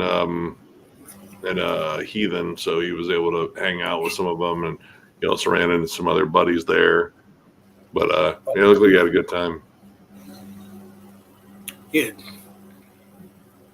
Yeah, I saw the pictures on Facebook that he posted, and it definitely looked like it was a great time. I still regret not seeing damn it, X Order at MDF last year. Oh. Yeah, I didn't, because everyone was like, holy shit, Pat O'Brien's the fucking other guitarist. And fucking Kyle Thomas is playing guitar. I didn't even know he could play guitar. Yeah, everyone was like, dude, what? And Kyle even, like, after that show, was like, oh, yeah, by the way, I don't know if anyone knew it. Yeah, I play guitar. I just didn't play guitar live because we had guitarists. Right. But yeah, I know. I did get to see Kyle and I think a couple of the other, one of the other members of Hex Order. They came on stage during the end of Cephalic Carnage's closing set on the last day. They turned it into a big like southern just sludge jam at the end. It was fucking great. Ooh, that sounds good. Dude, Cephalic Carnage. That's a band I haven't heard for a long time. I haven't put out anything since like 2010. We in Denver, one of the bands was actually fronted by Len from Cephalic Carnage, their front man. You gotta bullshit with him for a bit. He's a fucking character. He's wild. That dude, like, yeah, they said I was talking to their bassist, and I mean, that dude was drunk, but everyone's like, oh, dude, Len's great because he improvises a lot of vocals and stuff like that. Like, he'll go on these weird tirades and like spoken word things where he's just going on about, I don't know, like weed and shit, because they love weed like a lot. Right. But yeah, I was talking to Len, and he was in on the first ever Denver Death Fest years ago when it was just out of someone's garage forever ago. Yeah. And I guess initially they had some issues with those dudes taking the name, but he seemed pretty cool. That like he had a good time. He was talking to everybody, and yeah, I bullshitted with him. We were joking around about like merch ideas. Like, you guys should do a combination wife beater turtleneck. I was like, wait, what? I want to. How does that work? Never mind. I'm already piecing it together. But yeah, he's super cool. But yeah, like, didn't get a chance to ask him about like what the deal with Cephalic Carnage was. Like, they pop up for shows every now and then. They just kind of like Mortician. Mortician hasn't recorded a new album in fucking forever, but you call them like, yeah, no, we'll be there. Speaking of Mortician, I just watched. It's pretty rare to find it. Yeah, it's pretty rare to see an interview with Will. What's his last name? Will Romer. Romer, yeah. I guess the J Dog over at fucking Hell's Headbangers interviewed him, and I watched it. I saw that. I was actually watching J Dog's. I mean, it was barely an interview because it was the one they had Dawn of the Dead and King Fowley. Yeah. It was like, dude, King just took that thing over. Like, Horval barely even got a chance to speak. He's just like, I'm just gonna sit here and flex my arms. But yeah, King just went on. I think King might be more entertaining than him. King is like a natural frontman. When we saw him in at Heavy Hell, it's the first time seeing Deceased, and yeah, he just engaged the crowd so well. He was having a lot of fucking fun, and Deceased is so fucking good live. Like, they were. That's another band I want to get more. I got one of their CDs. I think it's their newest CD I had. Well, the one that came out in 2000. Ghostly White. I think it came out in 2018, maybe. I have it somewhere. I can't think of what it's called right now. Last studio album they did with, I think it was Ghostly White. That's it. Because I ordered it off of excuse me. I ordered it off of Hell's Headbanger. Actually, it would have been a couple years ago now. I ordered it. Yeah, and I got a couple of CDs too from his other band, October 31st. I got one of those. I thought it was okay. Like, I mean, honestly, like, I started up with Deceased, so my expectations were like, all right, this will be like the more heavy metal side of that. Yeah. But at the same time, I was like, it's missing that bite and the intensity. Like, and you get all the heavy metal licks in Deceased too, which is awesome. Oh, yeah. It's a great blend of thrash metal, death metal, and heavy metal. Like, a few bands blend it as well. Yeah, they definitely have their own sound. Oh yeah, without it, dude. Fearless Undead Machines. That was probably the one I really latched onto. I think the first one I got was Surreal Overdose. But yeah, Fearless Undead Machines. That was the one that was like, yeah, I dig this. It's kind of weird when I think about it now because I actually read an interview years ago with King Fowley. It was in a Metal Maniac magazine, actually, years and years ago. Yeah, And I think he said he might be, I don't know if he said it jokingly or not, but he might be responsible for inventing melodic death metal, which I could maybe kind of see that in a way. I mean, yeah, honestly, like, I mean, their earlier stuff was a lot more gritty. Like, Luck of the Corpse was way more heavy and gnarly, but I don't know. I mean, as they went on, it was a lot of melody, and I guess you could say, like, melodic death metal definitely pulled a lot of like Nuwabum sort of harmonies. Yeah. So I don't know. I mean, there might be something to that argument. Yeah, because I can't really think of nobody that would have been out at the time that kind of took what they were doing and kind of mixing maybe a little bit of Iron Maiden with it. Yeah. Honestly, I mean, in terms of like it's that blend they do, like, and it makes it stand out. So I mean, you can definitely make some arguments there for that being influential. Like, for me, like, they were one of the first bands I heard that were called death thrash. Like, I really had not heard the term up until I listened to Deceased for the first time. I was like, all right. And so what else is considered? Because I think I got into like Solstice not too long after that. It was like, okay, all right, now I can hear this death thrash thing. Okay, that's pretty fucking cool. Yeah, you can definitely hear that too. Yeah, he's 100% a showman though, and it's it's fucking awesome just watching him fucking go. And he's like mid-50s and he's still all over the fucking stage. I was like, man, dude, I mean, he's still got all the fucking energy. Right. Oh yeah, man. And you can definitely tell he's all about the music too, which is always good. Yeah, like, I mean, there's some things I didn't necessarily agree with in his interview, but there were a lot of things I did agree with. Like, like the VIP things, like paying extra for signatures and stuff like that. Like, I get it that bands do need to make some money and shit because touring is expensive. But I also like, bands that are just like, hey, we're just going to be kind of floating around the venue after the set. Come by, say hi. Right. Exactly. Yep. I like bands that are personable. And same here. I mean, I feel like if you're at a club, well, definitely at a club show, you shouldn't have to pay to meet the band. Yeah, dude. I mean, I just when I met Paul Masvidal, like, I just walked up to him. He was signing some kid's copy of like Death Human, and this kid was just like, oh my god, and like you can just see it in the kid's face. And yeah, like, I walked up to him, was like, hey man, like, he was just like super fucking like super nice. He like he legit wanted to talk.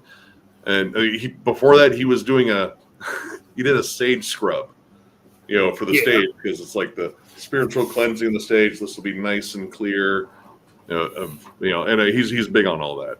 But yeah, he was just a super kind human being. Like, we had some really good conversations about, music. He liked my Sluggage shirt. I turned him on to Sluggage, and yeah, we just BS'd about like touring and stuff like that. And yeah, just like that's the kind of interaction I want, like, all the time. Like, yeah, definitely.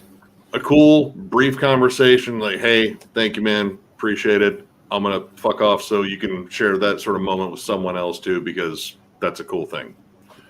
Exactly. Yep, I agree.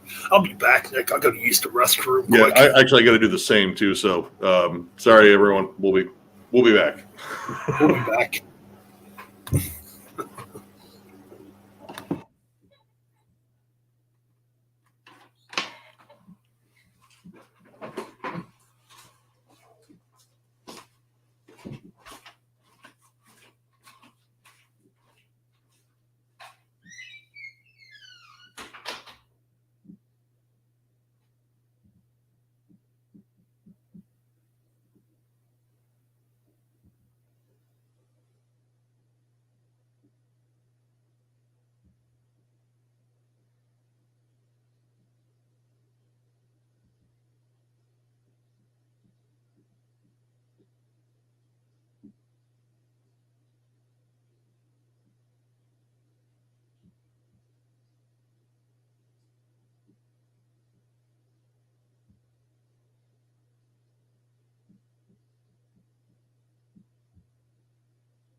All right, I'm back.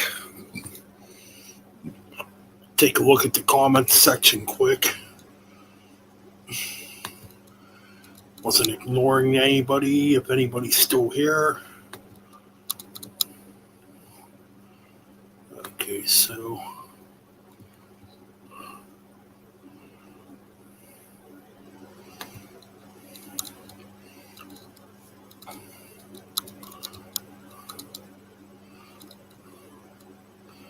Oh, thanks, Karen, if you're still in the chat room. Thanks for wishing me a happy anniversary here on YouTube for 4 years. Well, technically, I've been here 6 years, but this is under a different, or obviously under the reboot Metal Bends Chronicles channel from 2019.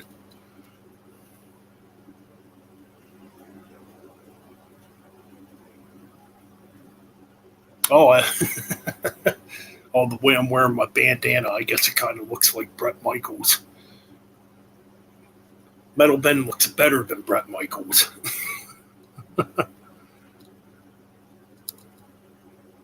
It's all good.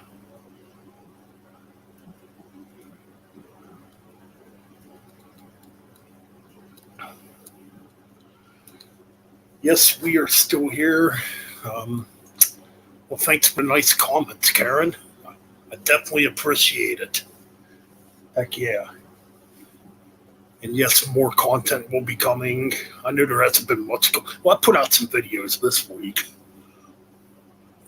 Slowly getting back into the gist of things. Ryan's actually on vacation. That's why he's not here tonight. He was in the chat earlier saying that he was on vacation. So yeah, he's on vacation. He'll be back though.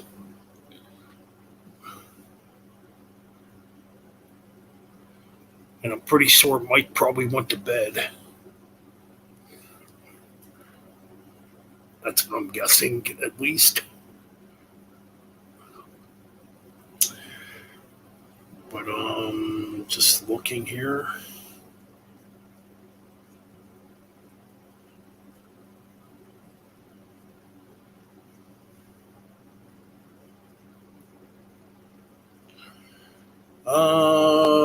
My sub count. Oh yeah, I got a couple new subs. Like I said, I haven't been like overly active much over the summer. 778. So yeah, we earned a few subs this week, which is cool. I haven't really been letting the sub thing get to me though. I've just been kind of doing my own thing, you know.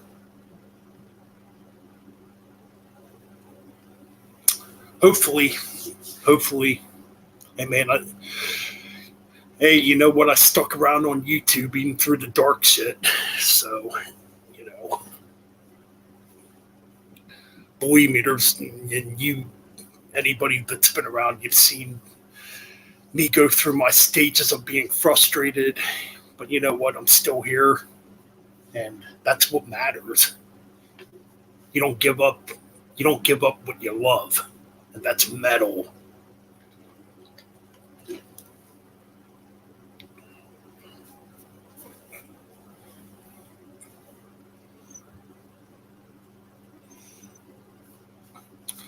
So yeah, I mean, we could be at 900 subs by the end of the year, maybe 1,000. Who knows?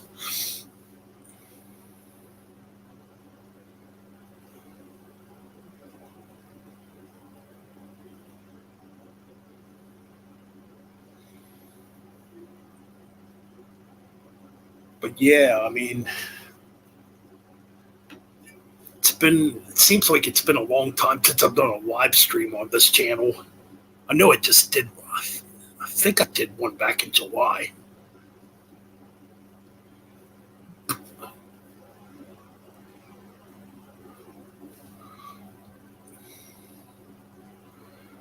mean, that's probably the way it's going to be from now on. Like when summer hits, I'm not going to be on YouTube much. Summer's just fucking crazy, man.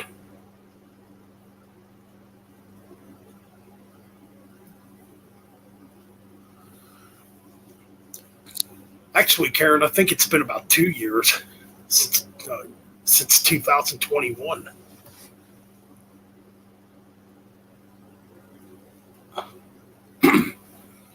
Pretty sure it's been 2 years. Oh God, 2 years ago, I might have had 200. I might have had 200 subs 2 years ago. I don't even remember anymore. 300.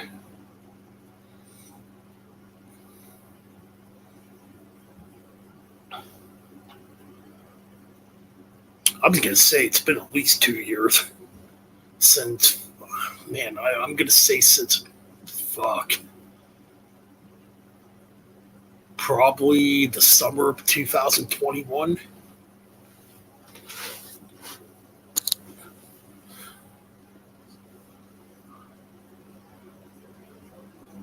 Yeah, that sounds accurate.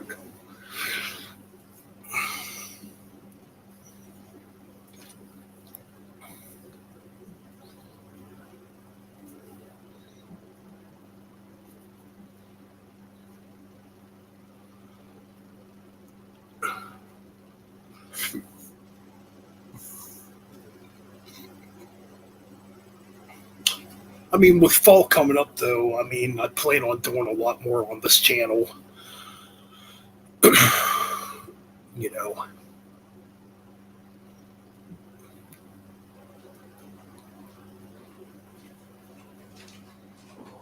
But yeah, we've been through it all on this channel. Trolls, fucking all kinds of crazy crap. Ooh. Oh, yeah. Tried squeezing a smoke, too. Man, I can't believe it's been almost a year since I've had a cigarette. Well, Keep going. It's been 9 months now. That's the better part of a year. Yeah. I mean, come December, it'll be a full year. It's weird because it's kind of weird. The other day at work, I was having a pretty bad night at work, and we got like slammed at work the one night, and it was probably the first time in a while I was thinking about having a cigarette, and luckily I didn't do it. Yeah, it's one of those habits I wish I never started, but eventually I'm going to have to quit. Yeah. Yeah. I'm just surprised I quit cold turkey, Yeah, dude, that's more power to you, dude. That's tough. I've seen that firsthand, and it's like the person, one of the people I know that did that, man, they were the most miserable piece of shit on the planet for that time. Like, you sure you want to hang out? Because you're just gonna I hate everyone. Give me a fucking cigarette. Yeah, it's like, dude would have choked someone if they thought like a cigarette would pop out of their mouth like a fucking, like a Pez dispenser. It's like if they squeeze hard enough. That might have been me like 5 years ago, actually, to be honest. I don't know, man. I think what it was,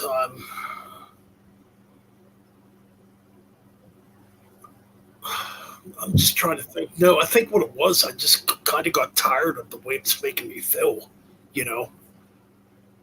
And then again, I started smoking when I was very young, too.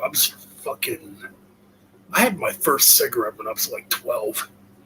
I mean, I never smoked heavy, but I did go through a period when I was younger where I used to smoke Camel non-filters. Now, this is going way back. And went through that phase myself. Lucky Strikes, too. I did that, too. Oh, man, that was brutal. Then I went to Cold Menthols. Like, I probably smoked every brand of cigarette throughout that time. And I started around 15. I got the new Pizza Death. I have not jammed it yet. I need to get that. I guess I'm gonna have to pay a fortune to get it if I want to get it. Actually, no. Check on Discogs. I got it through Discogs. $14 with like maybe $4 shipping. So honestly, it was like, dude, this is the cheap way. I do have a Discogs page, but I've never actually ordered from Discogs before. I mean, I'll do some recon for you to see if it's still up there. Because, I mean, at any given moment, that shit can go up, but let's see. Yeah. Here we go. Reign of the Antichrist. Let's see. What a great title. Yeah. Agreed. Let's see. Oh, no, that's from Australia. Yeah, it's brutal. Let me see here. I'm going to narrow. You were just looking for the CD. There we go. Ooh, hold on.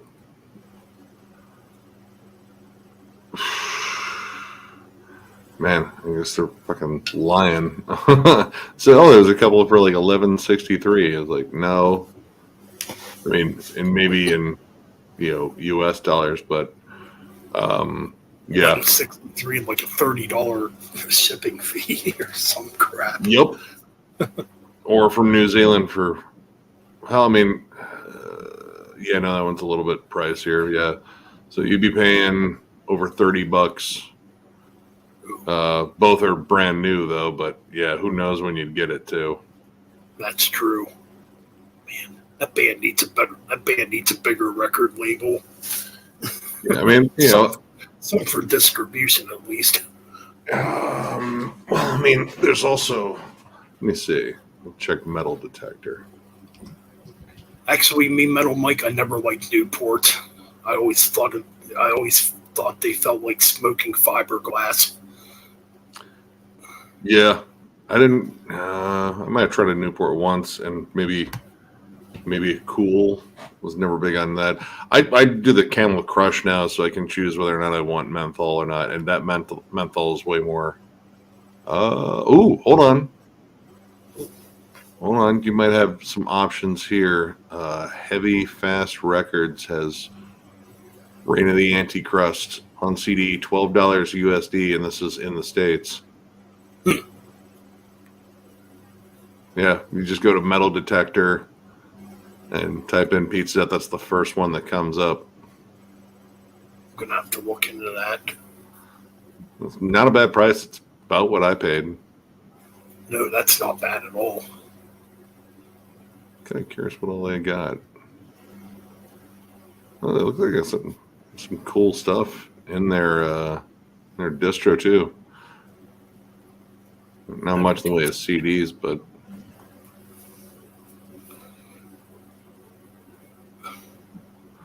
yeah. So yeah, you got some options at least. I'll have to check into that.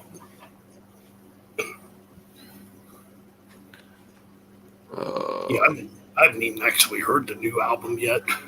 Like I said, I have it. I just haven't had a chance to jam it because I've been catching up on all the Denver stuff. Right. Yeah, the the song titles are great. Pepper Rabies. Consumed by Mushrooms. Napalm Peas.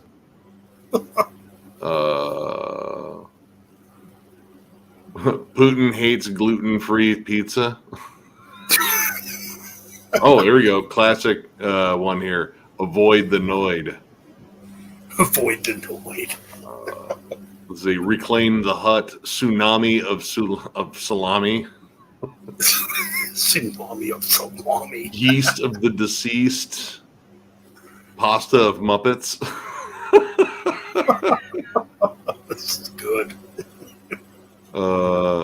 Psilocybin Pizza Murder Suicide. Yeah. I mean, I see one track over the 2-minute mark too. So this thing will blow by fucking fast as fuck once again. Oh man, this band needs some U.S. distribution. Come on, man, Yeah. Everybody wants pizza. I mean, like it's the most transparent pizza thrash band out there. Like, Right. This is who we are. It's like Yeah. we're pizza crash. We're gonna sing about pizza. We're gonna have we're gonna have a lot of fun, and if you don't, that's on you. Yeah, I never quite got how Exodus got put in that pizza thrash thing, because I've never heard Exodus sing about pizza. I don't know. It may have been like, people looked at the album cover for Fabulous Disaster, and Yeah, the only thing that album cover is missing is a pizza, and then it would be, I was like, yeah, that's kind of what we think about these thrash kids. They just sit around and drink beer and eat pizza and break shit. Not entirely wrong. well, then again, there's those classic Exodus stories with Paul Bailoff about spiked pizza on the ceiling and stuff like that. Snorting lines of spit. Ugh. Man. Yeah, Bailoff was too much. That dude was just insane. Right. Thrash metal's fucking rabid spirit animal. Pretty much. But I mean, dude, Bonded by Blood is just about a perfect fucking album, though. I agree. Probably the best thrash debut. I mean, honestly, like I brought it up when we ranked them. I was like, dude, here's the thing, and I'm serious about it. I will take this debut over any of the debuts from the Big Four. Like, I love Kill 'Em All. I love Show No Mercy. Fucking Killing Is My Business, and even Fistful of Metal. It's not the best, but all those I think pale in comparison to how fucking tight Exodus was on that first album. Right. Man, that Exodus album would have came out probably a year earlier in '84. Well, it was actually recorded in '84. Yeah, well, it was supposed to come out in '84. Yeah, it was Torrid Records. They kind of fucked them on that. Right. And by the time it came out, it already kind of sounded dated because, like, all right, a lot of these other bands are on to their second album by now. Yeah, because you had Slayer on. Haunting the Chapel and Hell Awaits. Yep. Anthrax would have been on Spreading the Disease.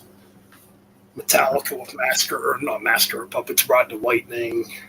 Yeah, they all moved on. I mean, give it one more year, and Megadeth would have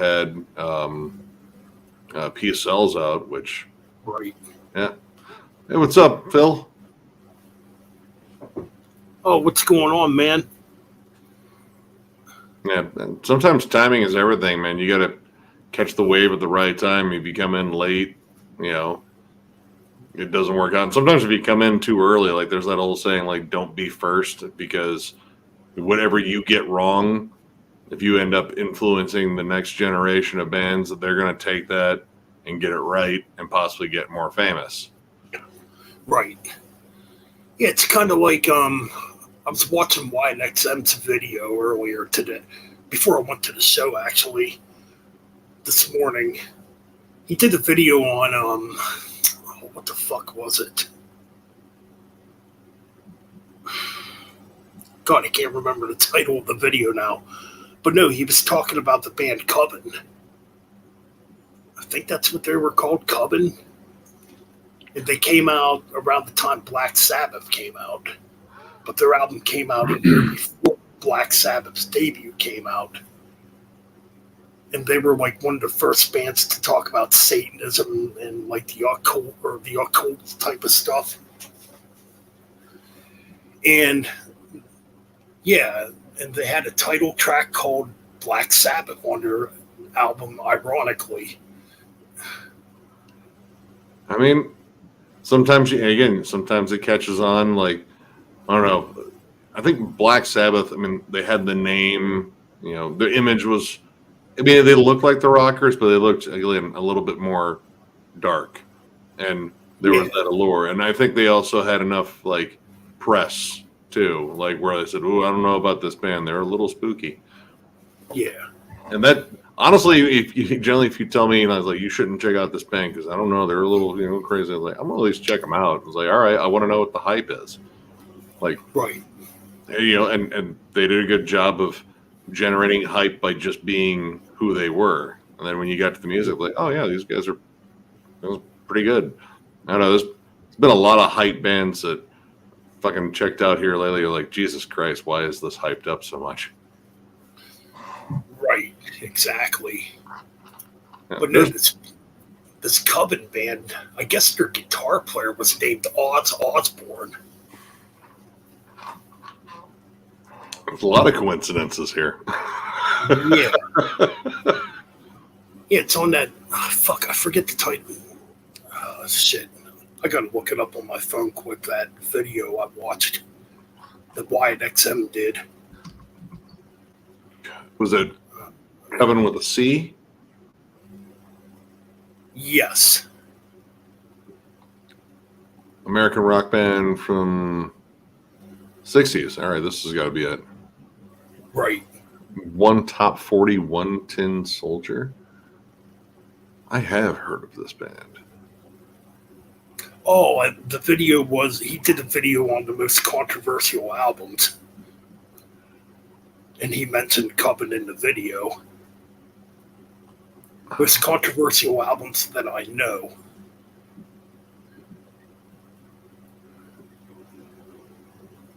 Well, heck, they got a whole Black Sabbath debate thing on Wikipedia for it. Right. A perennial debate in the metal community is whether Coven influenced the British band Black Sabbath, forefathers of heavy metal music. Some striking coincidences. Coven employed the sign of the horns in musical and satanic concept first. Shortly thereafter, Geezer Butler employed the same sign. And Ryan James Dio. Let's see. Coven's debut also features the song Black Sabbath, and their bassist's name was Oz Osborne. Shortly before they released that album, the British band decided to change the original band name Earth to Black Sabbath. John Michael Osborne, yada yada. Okay. The promotional poster for Black Sabbath's debut is virtually identical to previous promotional poster for Coven's debut. No citation there, though. Lester Bangs, Rolling Stone magazine, described Black Sabbath's debut as a blend between Cream and Coven and said they were the English response to Coven, showing how well known the band had been by then. All right.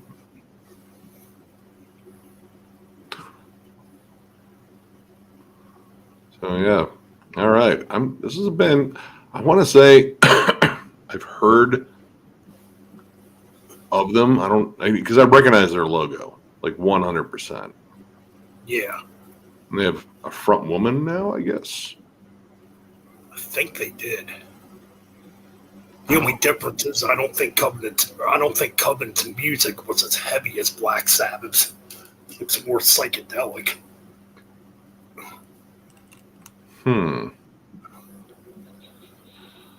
Let's see. I'm trying to see. She seems quite a bit younger. Then again, they're all wearing like shrouds and stuff. I mean, honestly, they look kind of like Ghost, like the early incarnations.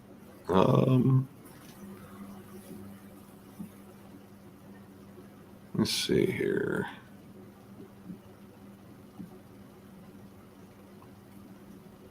Yeah, I've definitely seen some of their pictures here.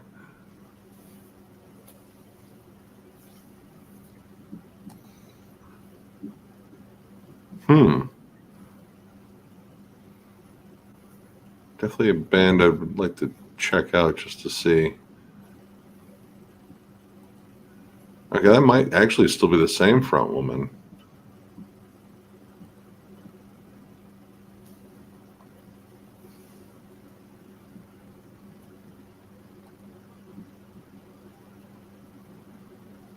Oh, wait, no, maybe not. I guess she died in 2019. They don't really have much on them in terms of, like, let's see. Maybe they got a... Let's see. Oh wow, they're still active. Yeah, it says it. Yeah, that's what they're saying here. Let's check out this last album here. Does it actually have a lineup? It looks like we have 4 studio albums.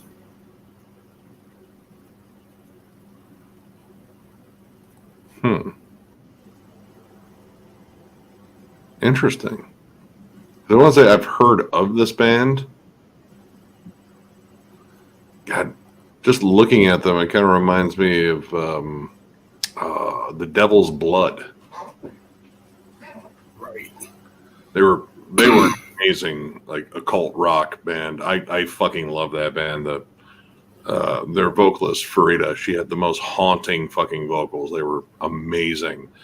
Like lots of like classic Scorpions and Blue Oyster Cult, and Ooh. dude, it's so good. And unfortunately, her brother, the guitarist and principal songwriter, committed suicide.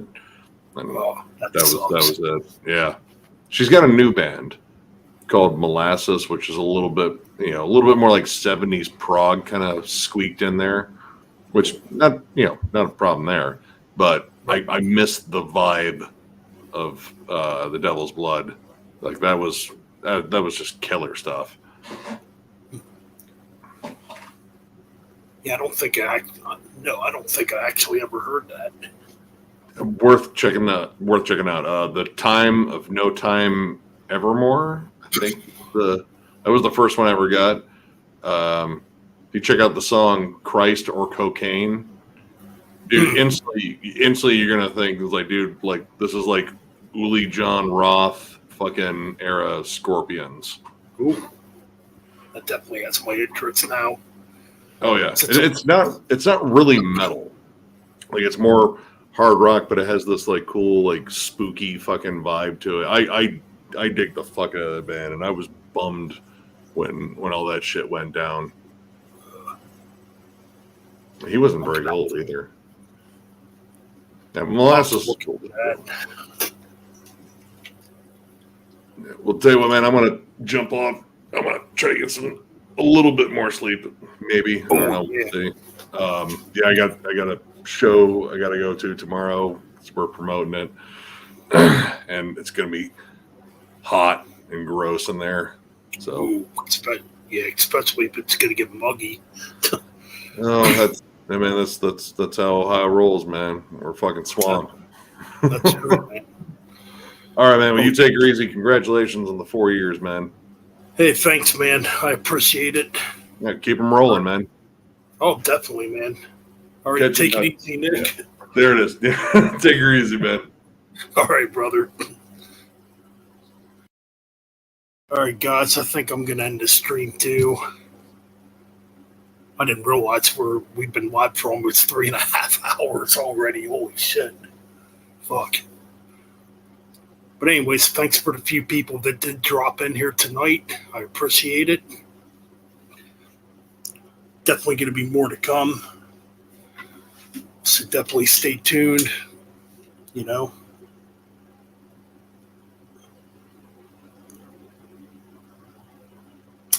So yeah, man, gonna end the stream right now.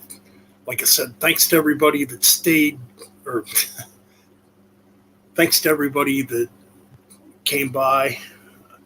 And I know it wasn't like a huge, massive turnout, but who gives a fuck? At least some people showed up. That's all that matters. And you know what? It's always cool chatting with Nick. Anyways, I'm out. Keep it metal. Keep it real. Keep on banging those heads. And find my outro here. Okay, we're good. All right, guys. Peace out.